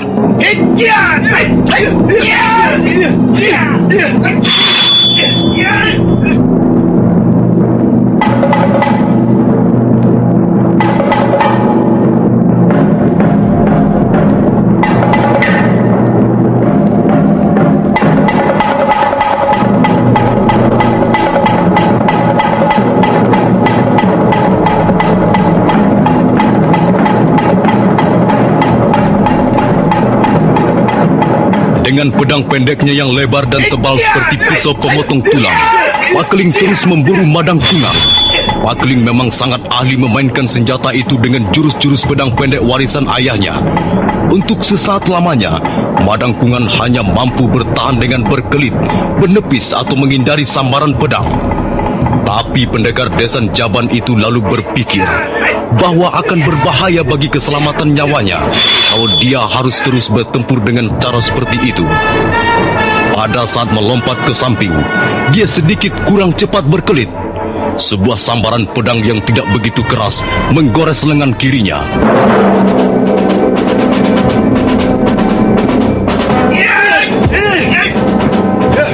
Ayo Madangkungan, jangan bertempur seperti orang jompo yang setiap 2 gebrakan lalu berhenti untuk mengambil napas. Ayo, kita lanjutkan dalam jurus-jurus yang lebih panjang dan menentukan. Baik Pakling, kau telah berhasil melukai lengan kiriku. Dan sebentar lagi aku akan memotong lengan kananmu, kemudian lehermu. Apakah keinginanmu itu tidak terlalu muluk-muluk, Pakling? Kupikir tidak. Baiklah, karena kau sudah mencabut pedangmu, maka sekarang aku pun akan menggunakan pedangku.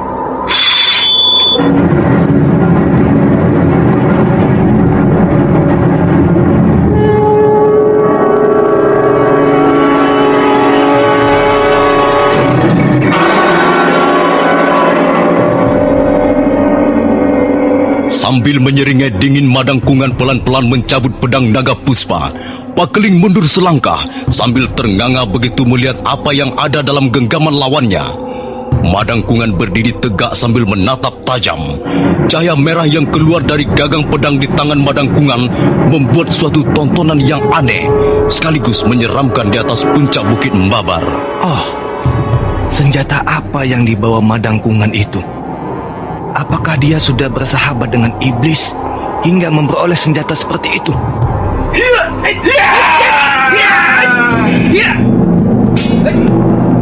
Ayo Pakling, mengapa kau malah seperti orang linglung? Majulah dan akan sekedar tamat riwayatmu.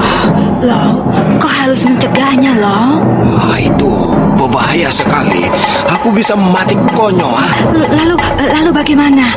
Apakah kau biarkan mereka saling membunuh? Sabarlah Mesin. Kita tunggu kesempatan yang baik ya. Baru turun tangan. Dalam keadaan seperti ini Madangkungan bisa membunuh siapa saja.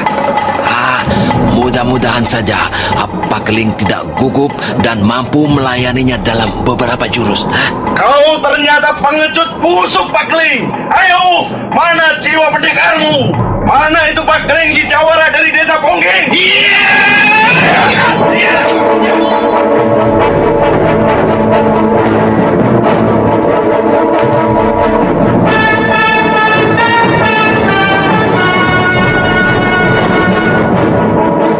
Rupanya Pakling sudah nekat.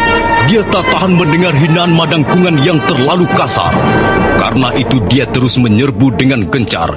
Setiap benturan pedang, tangannya serasa tersengat ke tonggeng. Tapi dia tidak ambil peduli. Dan dia terus menyerang dengan membabi buta. Sementara itu, Madangkungan nampak mulai terpengaruh daya pedang yang semakin lama semakin kuat. Tubuhnya menggigil dan matanya menjadi liar dan ganas. Tiba-tiba dia melompat mundur selangkah.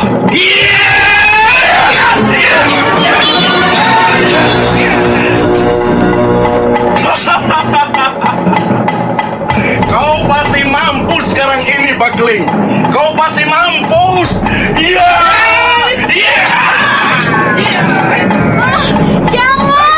Jangan Kakang! Oh, gila. Senjata apa yang dipakai Madangkungan itu? Pedangku sampai patah menjadi 2 bagian.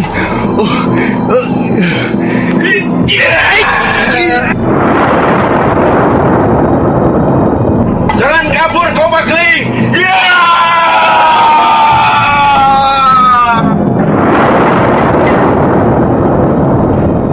Madangkungan terus memburu Pakling dengan sambaran-sambaran pedangnya yang menebarkan hawa maut. Tapi mendadak dia berhenti mengejar. Dia berdiri tegak dengan tangan mengacung ke atas langit. Tubuhnya menggigil dan wajahnya menjadi berkerut dengan hebat. Tubuhku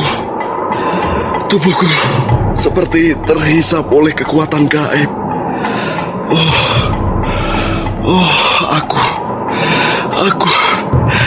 Aku lemas sekali. Dadaku sesak.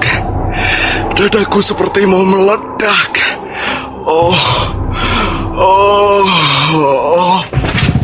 Kakang!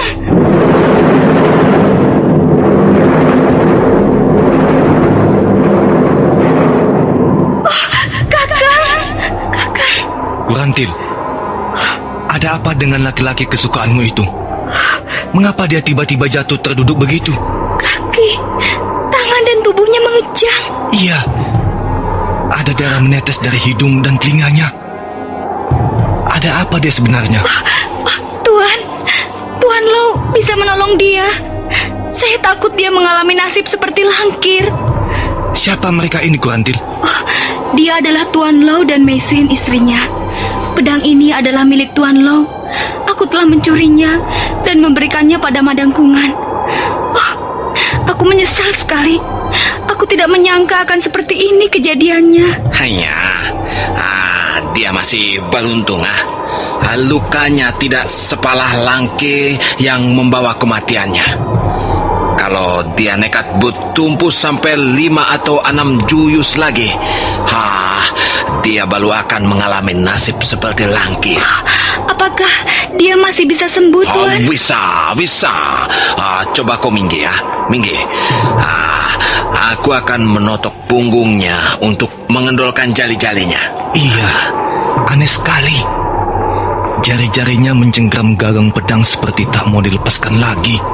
Pendekar Lau melangkah ke belakang Madangkungan yang masih terduduk dengan mata menatap tajam ke arah yang jauh dan tidak pasti.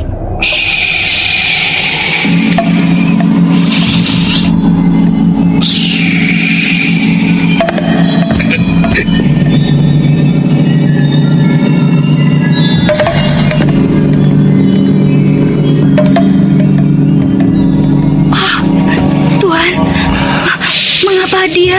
Oh, dia? Tidak apa-apa. Dia tidak apa-apa. Aku telah menotok pusat-pusat salaf di bagian punggungnya. Dan hanya dengan cara begitu tubuhnya bisa lemas kembali. Dan pedang ini bisa diambil. Weh, tidak usah khawatirlah. Madangkungan akan segera sembuh dari luka-lukanya, luka dalamnya. Dia hanya membutuhkan istirahat yang cukup dan sekedar minum obat untuk memulihkan kekuatannya. Iya. Terima kasih, Tuan. Lalu bagaimana dengan kita, Lau? Kita harus meneruskan perjalanan Mising. Hari sudah malam. Mengapa Tuan tidak menginap saja di rumah kami? Terima kasih. Kami terpaksa menolak tawaran Tuan Pakeling. Iya, kami masih mempunyai keperluan di tempat lain. Kami tak bisa tinggal di desa ini, Tuan.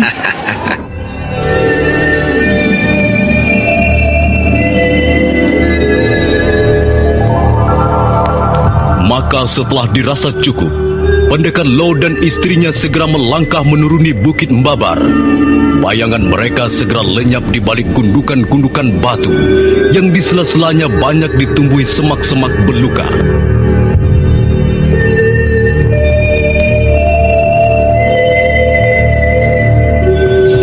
Siapa dua orang itu tadi sebenarnya, Kurantil? Aku tidak tahu pasti siapa mereka. Sepertinya mereka orang asing. Yang aku tahu, pasti mereka tidak seperti kalian. Mereka orang baik-baik, tidak berangasan dan suka kekerasan seperti kalian. Aku pun sebenarnya tidak menghendaki kekerasan. Dia, Madangkungan yang memaksa aku. Kalian sama saja. Laki-laki di desa ini pekerjaannya hanya menantang orang berkelahi. Mereka berlatih ilmu-ilmu, mengasah pedang atau pisau yang hanya untuk menunjukkan dirinya paling kuat, paling jago. Apakah kebiasaan buruk ini tak bisa dirubah sedikit demi sedikit? Sudahlah, Kurantil. Aku sendiri menghendaki persoalan kita dengan Madangkungan selesai sampai di sini. Semua ini memang kesalahan orang tua kita. Mereka ribut dan saling membunuh. Dan sekarang anak keturunannya menjadi korban. Padahal kita tidak tahu persis apa persoalan mereka dulu. Sungguh berat menjadi generasi penerus kalau para pendahulunya kurang bijak dalam menentukan sikap. Mengapa dia belum juga sadar? Tubuhnya masih panas. Aku hampir tidak percaya ada senjata yang bisa membuat malapetaka bagi pemakainya. Senjata itu sudah meminta korban nyawa manusia. Langkir, tubuhnya hangus terbakar. Dan semua ini karena salahku juga. Dia sadar. Kakang Madangkungan, bagaimana keadaanmu sekarang? Di mana aku sekarang? Kau di desa Pongging, Kakang. Di rumah kakakku, Pakeling. Pakeling? Iya. Pakeling? Kau harus mati di tanganku. Kakang, jangan. Jangan. Sementara itu, Kurantil membawa dan merawat Madangkungan di rumah Pakeling kakaknya. Setelah beberapa saat lamanya Madangkungan kembali sadar. Di mana aku? Di mana aku? Apa yang terjadi? Kau terluka dalam, Kakang Madangkungan. Sekarang kau di rumah kakakku, Pakeling. Pakeling? Kau Pakeling? Iya. kau di rumahku, Madangkungan?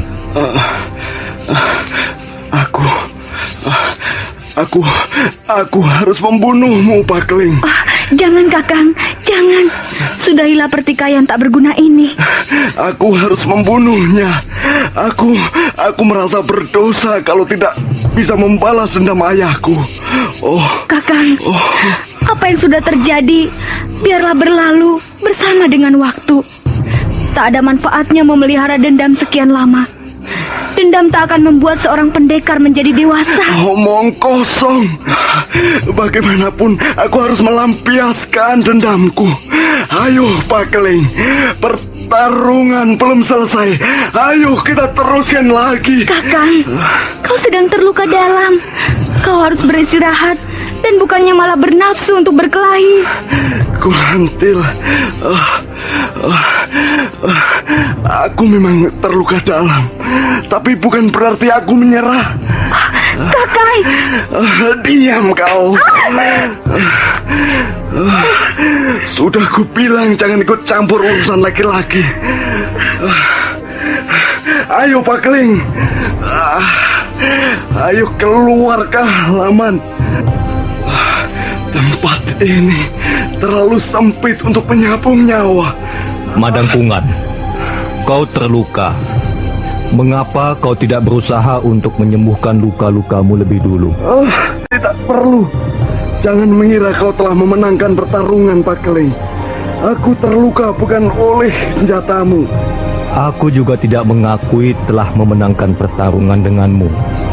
Aku hanya mengingatkan bahwa tak ada perlunya kita meneruskan pertarungan itu, karena kau dalam keadaan terluka. Jadi kau menolak melayani aku, Pakling? Iya. Aku tidak ingin memanfaatkan keuntungan ini. Kalau kau masih penasaran, baiklah, kita lanjutkan pertarungan kita. Tapi tunggulah sampai luka-lukamu menjadi sembuh. Baiklah Pakling. Suatu ketika aku akan datang lagi ke Pongging untuk menantangmu. Silakan. Aku toh tak mungkin menolak kehadiranmu. Nah, aku akan pulang dulu.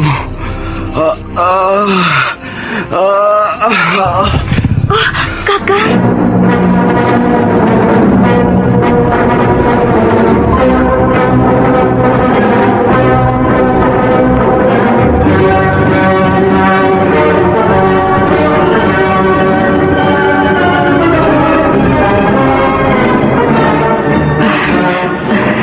Lau, kita harus mencari tempat untuk menginap, Lau. Iya, tentu saja. Menurut Aki Gumblek, tak jauh dari desa Pongging ada desa lagi. Tapi sebelumnya kita harus menyeberangi sebuah hutang. Sebenarnya kita mau kemana, Lau? Iya, Mesin. Pertanyaanmu sukar untuk kujawab.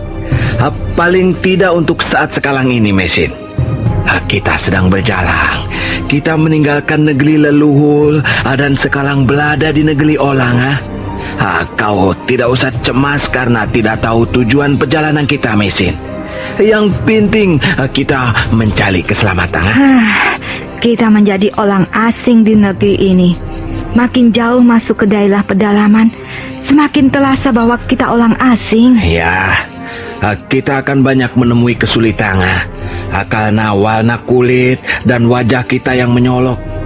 Kita mungkin akan dicurigai dimanapun kita singgah. Tapi aku yakin tidak semua orang di negeri ini mencurigai orang asing dan bermaksud mencelakakannya. Buktinya Aki Gumblek, dia baik. Baru saja kenal, tapi dia sudah seperti keluarga sendiri. Iya, mudah-mudahan kita akan banyak menjumpai orang-orang seperti itu, Lau. Hei, Mesin. Ada apa? Baru saja aku melihat sinar sekilas. Itu dia. Di balik daun-daunan itu. Sinar apa? Sinar itu berwarna merah. Pasti sinar lampu minyak.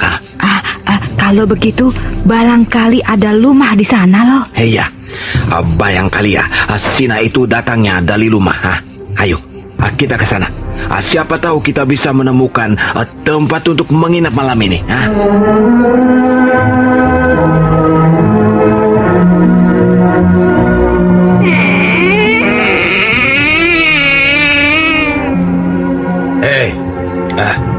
Ada perlu apa?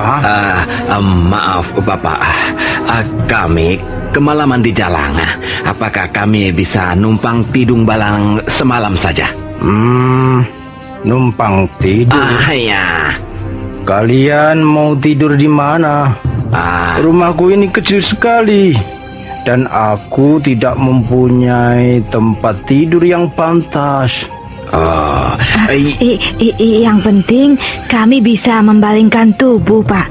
Kami hanya membutuhkan istirahat malam ini saja. Besok pagi kami sudah akan melanjutkan perjalanan. Iya. Kalau begitu baiklah. Silakan masuk. Terima kasih. Terima kasih.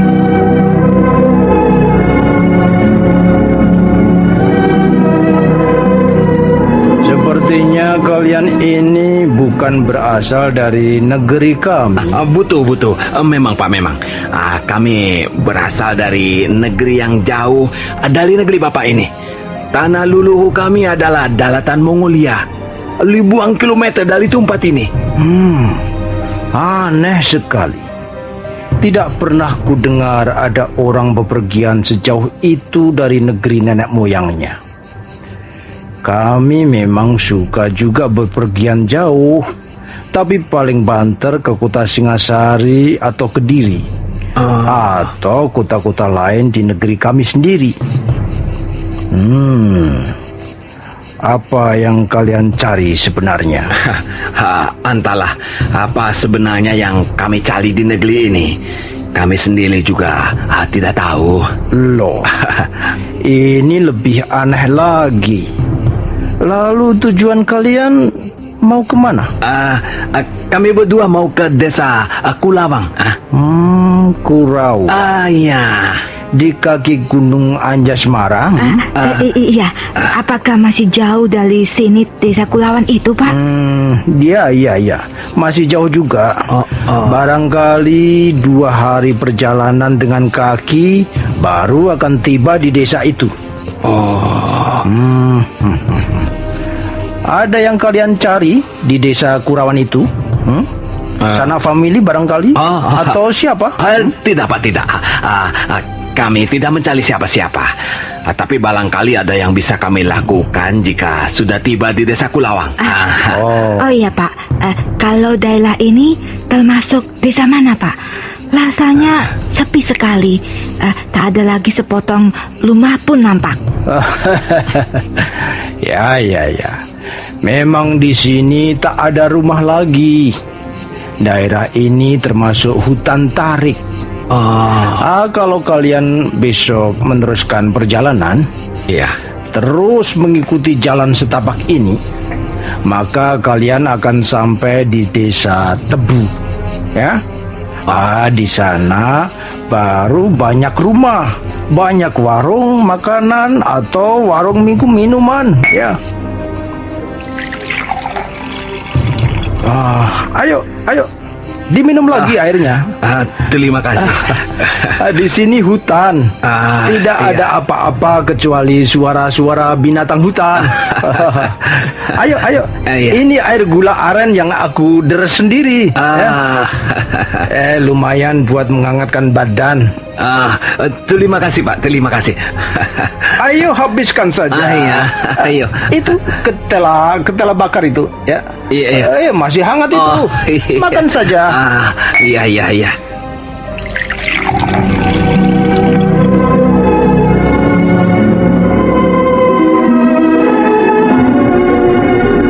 Mesin karena telah mengantuk sekali, segera tidur pulas di atas tumpukan jerami dan tikar daun pandan yang sudah robek di sana-sini.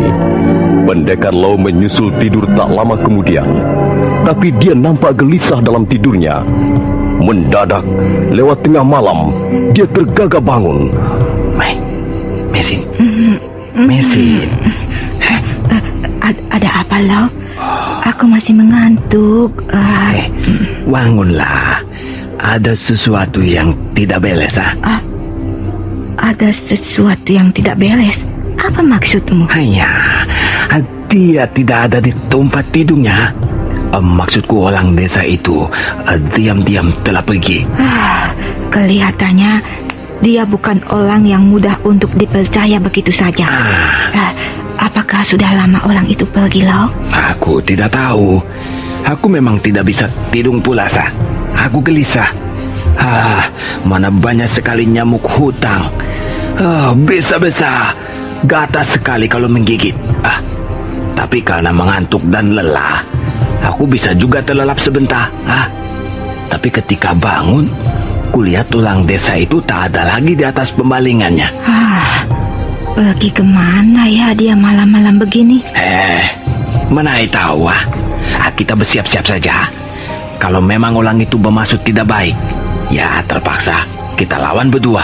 Tapi Lau, kalau bisa jangan sampai kau gunakan lagi pedangmu itu, Lau. Kita berada di negeri orang. Janganlah kita melibatkan diri dalam peristiwa-peristiwa pembunuhan berdarah. Aku mendengar ada gelap kaki kuda menuju ke maling. Pasti orang desa itu datang bersama kawannya. Aku mendengar ada 2 ekor kuda.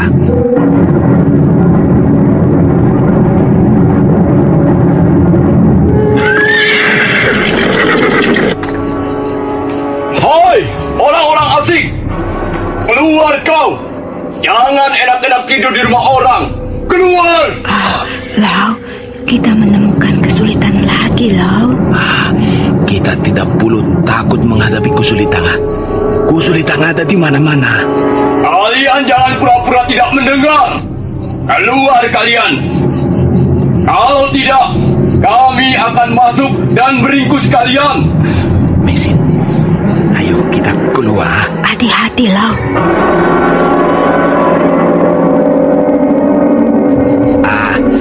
Kami sudah keluar.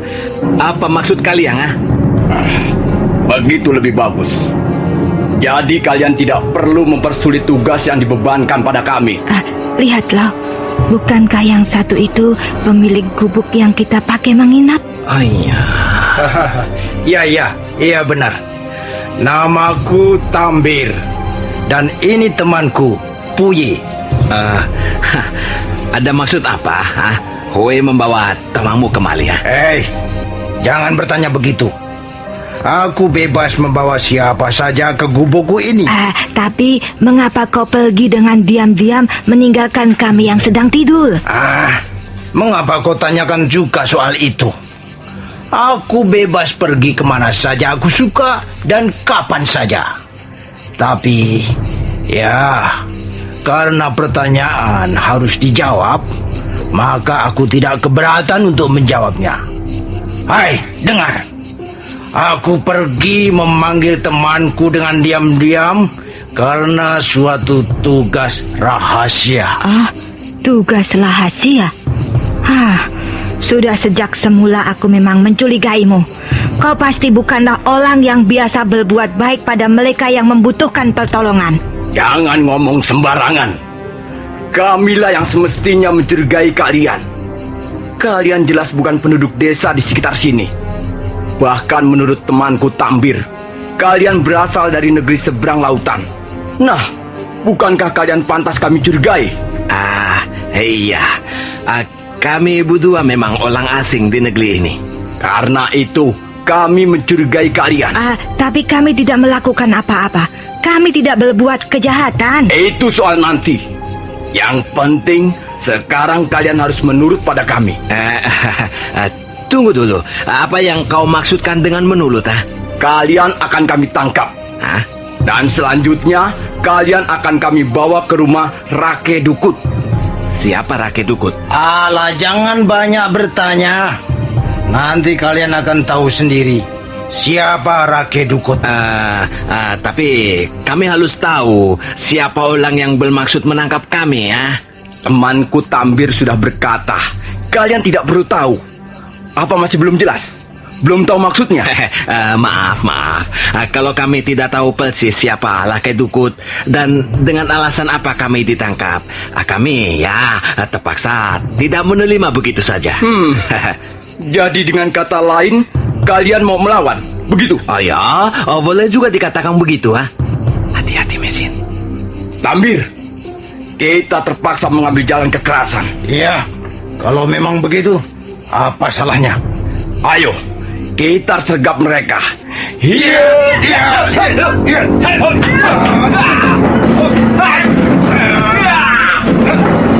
Wah, boleh juga permainan orang ini, Tambir. Iya, perempuan ini pun agaknya bukan hanya tukang membuat sayur dan merebus telur. Agaknya dia juga mempunyai simpanan ilmu bela diri yang lumayan. Mumpung hari masih gelap, kita harus segera meringkus mereka supaya besok pagi segera bisa kita bawa ke rumah Laki Dukut. Iya. Buat apa membuang-buang waktu? Iya.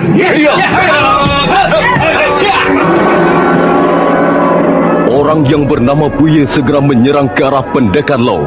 Dia heran setelah beberapa kali serangan-serangannya dapat ditepiskan dengan mudah. Demikian pula orang yang bernama Tambir. Sekalipun yang dihadapinya adalah wanita, namun ternyata dia cukup kerepotan juga untuk mengalahkannya. Bahkan beberapa kali dia sempat terdesak dan hampir saja terkena pukulan berbahaya. Tapi mendadak dua orang itu berhenti menyerang. Ada apa, Puye? Ada apa? Aduh!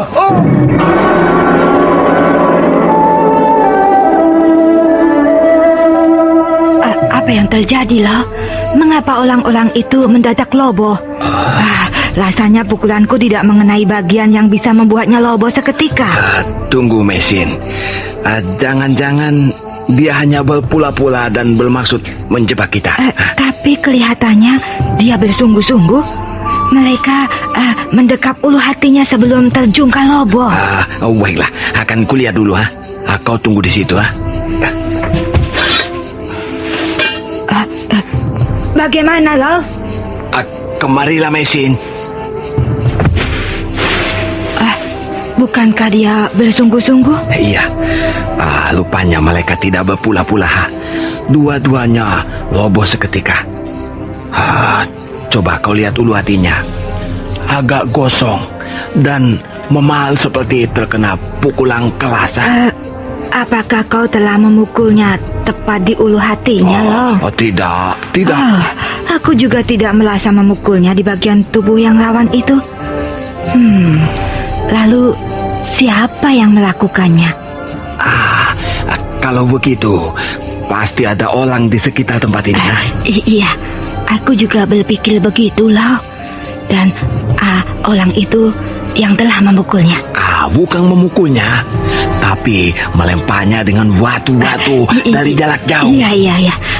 Tapi apa maksudnya ya? Apakah dia bermaksud menolong kita? Itu belum bisa dipastikan. Yang jelas orang itu mempunyai tingkat kepandaian yang tinggi. Dengan lemparan batu dari jarak yang cukup jauh, orang itu bisa melobohkan pendekar-pendekar seperti Puye dan Tambi. Itu dia orangnya, Lau. Tunggu! Siapa orang itu, Lau? Mana kita tahu, Mesin. Yang jelas dia mempunyai kemampuan yang cukup tinggi. Kalau dia bersahabat dengan kita, maka tak ada soal. Tapi kalau dia memusuhi kita, wah, barangkali aku terpaksa menarik kembali pedang naga puspa ini.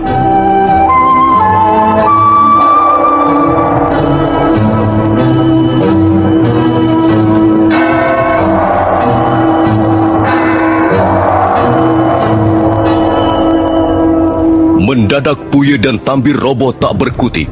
Ulu hatinya memar seperti bekas kena pukulan keras. Pendekar Lau berteriak memanggil penunggang kuda yang segera lenyap dalam kegelapan hutan tarik. Orang itu mempunyai kepandaian yang tinggi, Lau. Hanya dengan lemparan batu kecil, dia bisa membuat Puye dan Tambir roboh. Walaupun tidak mati, tapi lukanya itu lumayan juga beratnya. Iya. Kalau penunggang kuda itu bermaksud baik dan bersikap bersahabat dengan kita, maka tak jadi soal.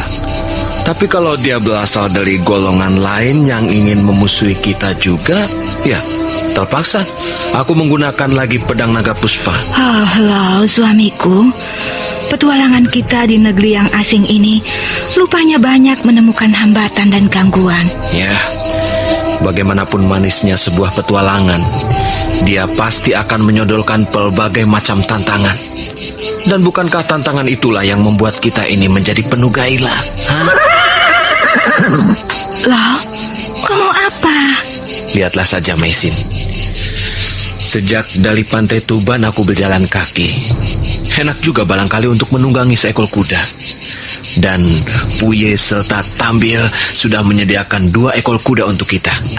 Maksudmu kita akan meneruskan perjalanan ini dengan berkuda begitu? Iya. Bukankah dengan begitu kita sangat menghemat tenaga? Tapi loh, apa kau tidak tahu bahwa aku tak bisa menaiki kuda? Kau ingin aku terlempar dari atas kuda dan punggungku menjadi patah begitu? Kalau begitu, kita ambil saja 1 ekor, kemudian kita naiki berdua, Hup, ya. Ayo, naiklah. Loh, kita akan meneruskan perjalanan sekarang juga? Buat apa tidur di gubuk liar begitu, Banyak nyamuk dan pemiliknya orang jahat. Lebih baik kita isi sisa malam ini di atas punggung kuda. Ayo, naiklah. Loh, jangan terlalu kencang larinya. Di sekitar sini banyak jurang yang dalam. Iya, kita memang tidak terlalu diburu waktu. Mari kita berangkat. Ya.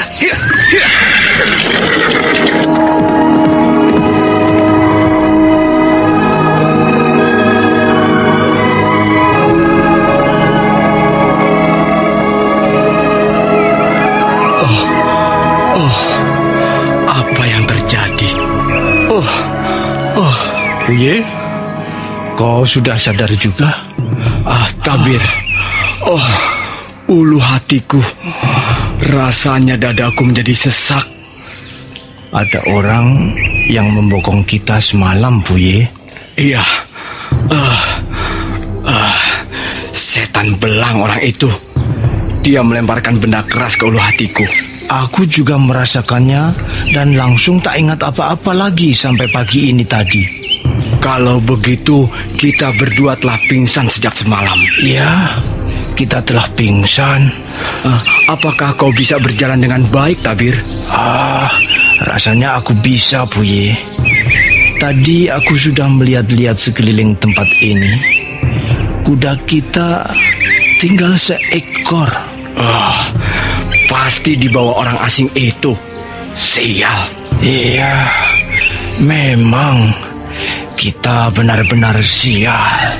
Kita harus segera melaporkan peristiwa ini pada Rakyat Dungkut. Ayo, tolong papa aku, Tabir. Nampaknya lukamu lebih parah, Puye. Nampaknya begitu. Aku sama sekali belum bisa bernapas dengan lega dan nyaman. Ada sesuatu yang mengganjal di dadaku. Sudah. Nanti juga hilang sendiri. Aku tadi juga begitu. Setelah latihan nafas sebentar, rasa sesak itu sedikit demi sedikit hilang. Ayo, kupapah kau. Kita memang harus segera melaporkannya pada Rakyat Dungkut.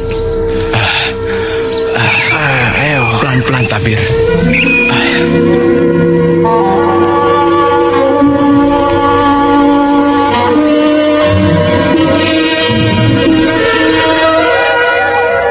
Goblok.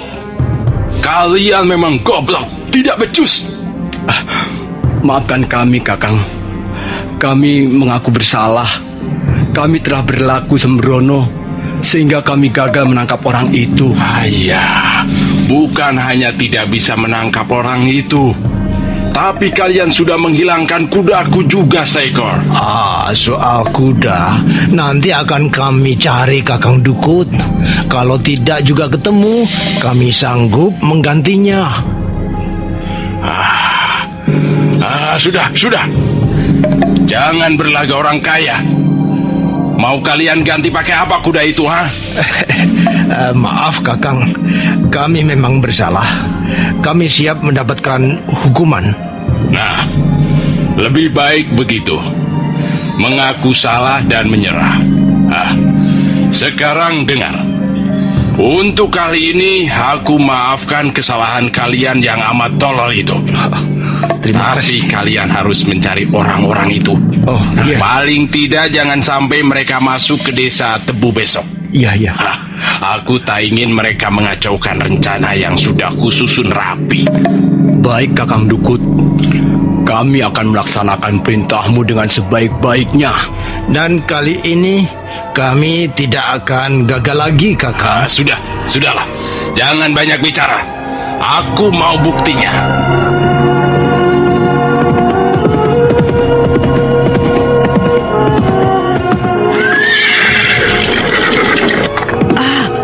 Lihatlah, alangkah indahnya pemandangan dari atas bukit inilah. Iya, negeri ini sebenarnya negeri yang cantik dan indah. Tanah di sini subur, segala macam tanaman bisa tumbuh dengan baik. Kulihat beberapa orang petani sudah menggunakan cara bercocok tanam yang memadai loh. Pengairan bagus dan bibit padi ditanam dengan teratur dan rapi sekali. Bahkan di desa Pongging aku lihat ada bangunan waduk yang cukup besar. Nampaknya petani di daerah ini sudah cukup maju. Kalau aku lihat sawah, tanaman bawang dan pohon buah-buahan yang tumbuh dengan bagus, aku ingat kampung halaman sendiri. Di sepanjang lereng bukit Homosan, ayahku juga menanam sayur mayur dan buah-buahan. Setiap musim panen tiba, banyak gerobak tengkulak datang, dan hasil panen pun segera diangkut ke kota. Suasana seperti itu sungguh menyenangkan. Iya. Mei, ada asap di sebelah sana, Mei. Iya. Mungkin ada orang loh. Sudah sejak pagi tadi tak kulihat manusia di sekitar tempat ini. Dan lupanya kita tersesat jalan loh. Iya. Apakah kita ini tersesat? Sejak tadi kita belum juga menemukan jalan menuju perkampungan penduduk, Mei. Kalau begitu kita pergi ke tempat asap itu loh. Kalau memang ada orang, kita bisa menanyakan jalan menuju ke desa Tebu. Ayolah. Perutku juga lapar.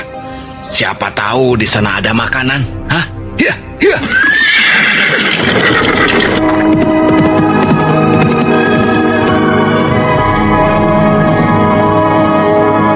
Pendekar laut segera melarikan kuda dan sebentar kemudian mereka sudah kembali masuk ke dalam hutan lebat.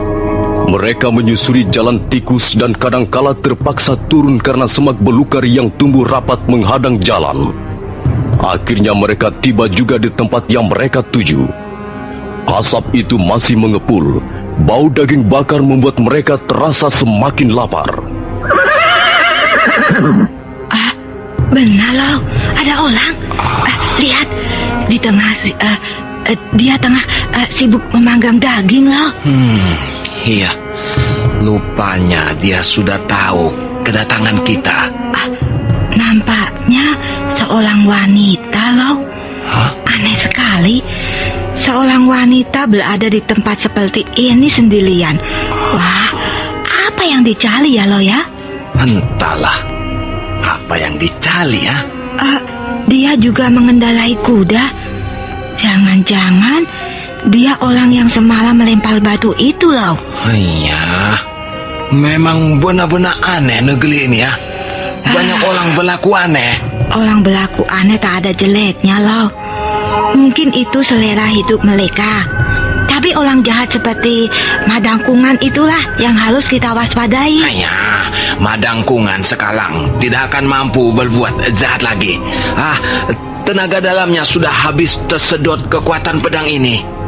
Untung ia tidak mati atau lumpuh. Paling tidak ya, dibutuhkan waktu 10 tahun untuk mengembalikan tenaga dalamnya yang musnah. Hei, lihat loh, wanita itu melambaikan tangannya kepada Allah kita loh. Aku tahu.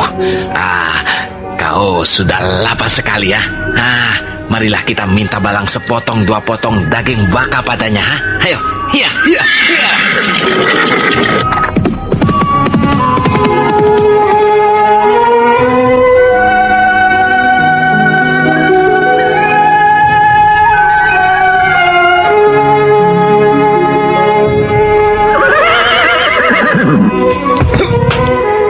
Mengapa kalian berhenti di sana?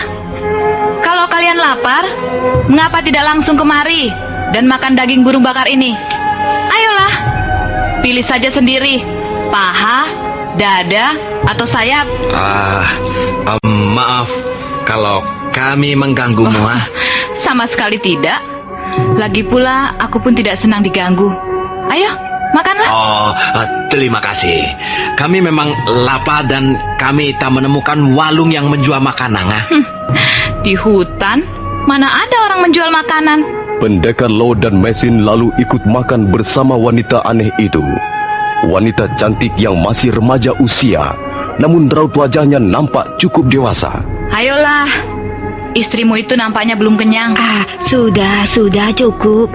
Aku sudah menghabiskan 2 potong dada burung. Maaf, siapakah namamu dan kau mau kemana? Kalian harus berhati-hati di daerah ini. Aku kira dimanapun kita berada, kita harus berhati-hati. Ya, tapi di tempat ini harus lebih berhati-hati. Mengapa? Apakah daerah ini banyak orang jahat? Ya, begitulah. Ada sekelompok orang yang tidak memperbolehkan orang dari daerah lain memasuki desa di depan sana itu. Desa Tebu. Mengapa begitu? Rake Dukut. Nah, kau pernah mendengar nama itu? Oh iya. Kami pernah mendengarnya semalam.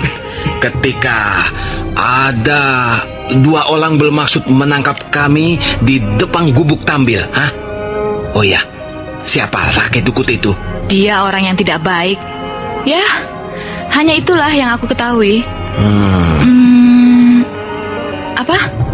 Kau ingin mengatakan sesuatu? Iya, semalam kami bertumpu dengan 2 orang anak buah Rake Dukut. Tapi mendadak ada orang lain yang tidak kami kenal merobohkan 2 orang musuh kami itu. Iya, dia melempar batu dari jarak yang cukup jauh, tepat di ulu hati mereka. Iya. Dan mereka lobo pingsan. Mungkin Wei kenal dengan orang itu. Tidak, aku tidak mengenalnya. Aku sudah kenyang. Aku harus meneruskan perjalanan. Tunggu dulu. Kenapa? Kau belum menjawab pertanyaanku. Siapa namamu? Apa perlunya tahu namaku? Kau hendak pergi kemana? Kalau kalian lapar, aku tak akan memberi daging bakar lagi. Kalian harus mencari sendiri. Di sini banyak burung ayam-ayaman yang jinak atau kijang. Tunggu. Dapatkah kau menunjukkan pada kami jalan ke Desa Tebu? Ya, kalian lihat 3 gugusan bukit di depan itu? Bukit? Iya, itu. Iya. 1, 2, 3. Iya. Nah, di balik bukit yang ketiga itulah Desa Tebu. Nah, selamat jalan. Hiya. Benar-benar wanita aneh. Dandannya seenaknya, seperti seorang laki-laki petani. Tapi bagaimanapun, seorang wanita tak akan sepenuhnya dapat menyembunyikan kewanitaannya. Mesin, kau sudah kenyang? Aku tahan tidak makan sampai nanti sore. Kalau begitu, mari kita lanjutkan perjalanan.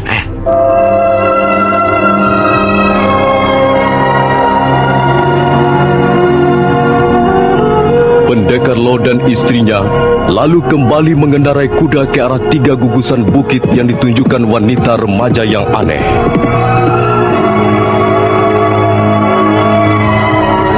Dan memang benar apa yang dikatakan wanita remaja aneh. Di balik bukit yang ketiga terdapat sebuah desa yang cukup ramai dan padat penduduknya. Pendekar Lo dengan mudah memperoleh tempat penginapan yang cukup nyaman.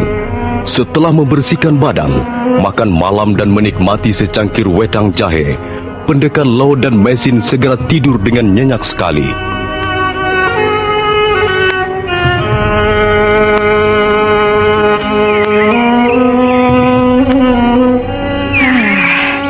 Nyenyak sekali tidurku semalam. Hanya, aku pun langsung tak ingat apa-apa lagi. Begitu kepalaku menyentuh bata. Hah? Kau sudah rapi, sudah bersih, dan kau nampak segar. Aku mandi di air panculan di belakang rumah penginapan itu. Dingin sekali airnya, seperti es, tapi enak dan segar. Iya. Rasanya lelahku segera hilang lenyap.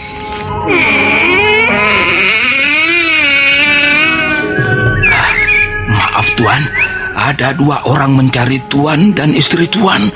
Siapa? Kami belum mempunyai kenalan siapa-siapa di desa ini. Mereka adalah Tambir dan Puya.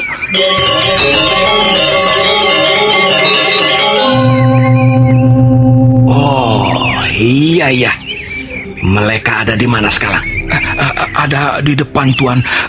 Lebih baik Tuan dan istri Tuan jangan keluar. Saya takut terjadi keributan. Apakah mereka memang biasa membuat keributan? Iya, begitulah. Hal itu sering mereka lakukan, terutama akhir-akhir bulan ini. Kau tahu orang yang namanya Laki Dungkut? Laki Dukut? Iya, saya tahu. Rakyat Dukut adalah seorang pendekar yang paling disegani di desa Tebu ini. Di samping ilmunya tinggi, dia juga kaya raya. Oh iya, aku dengar Laki Dukut tidak menghendaki ada pendekar dari daerah lain memasuki desa Tubuh. Hanya, apa benar begitu? Iya, ya mungkin begitu. Mengapa tidak boleh? Bukankah Laki Dukut bukan kepala desa sini? Apa haknya melarang orang masuk desa ini? Maaf, saya harus menyiapkan makanan untuk tamu yang lain. Maaf Tuan ya. Bagaimana loh? Agaknya kita belum boleh merasa tenang. Iya, kita memang harus menghadapi mereka. Kau kenakan dulu pakaianmu, kemudian kita keluar menemui mereka. Ayo.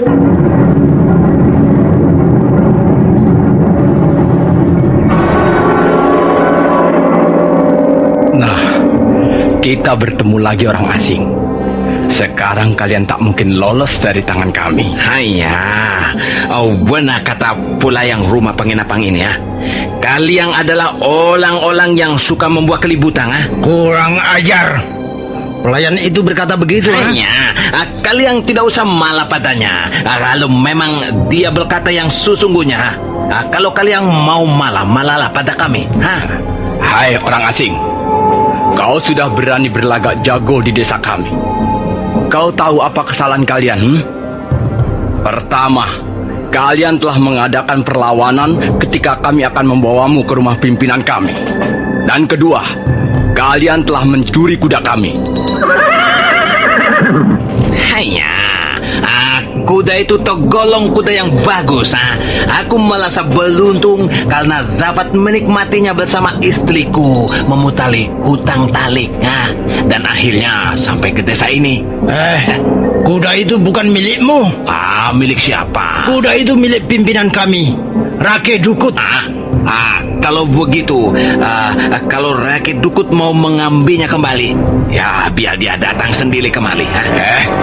Bicaramu semakin kurang ajar. Jangan besar kepala kau orang asing. Ayo, sikat mereka. Sikat. Iya.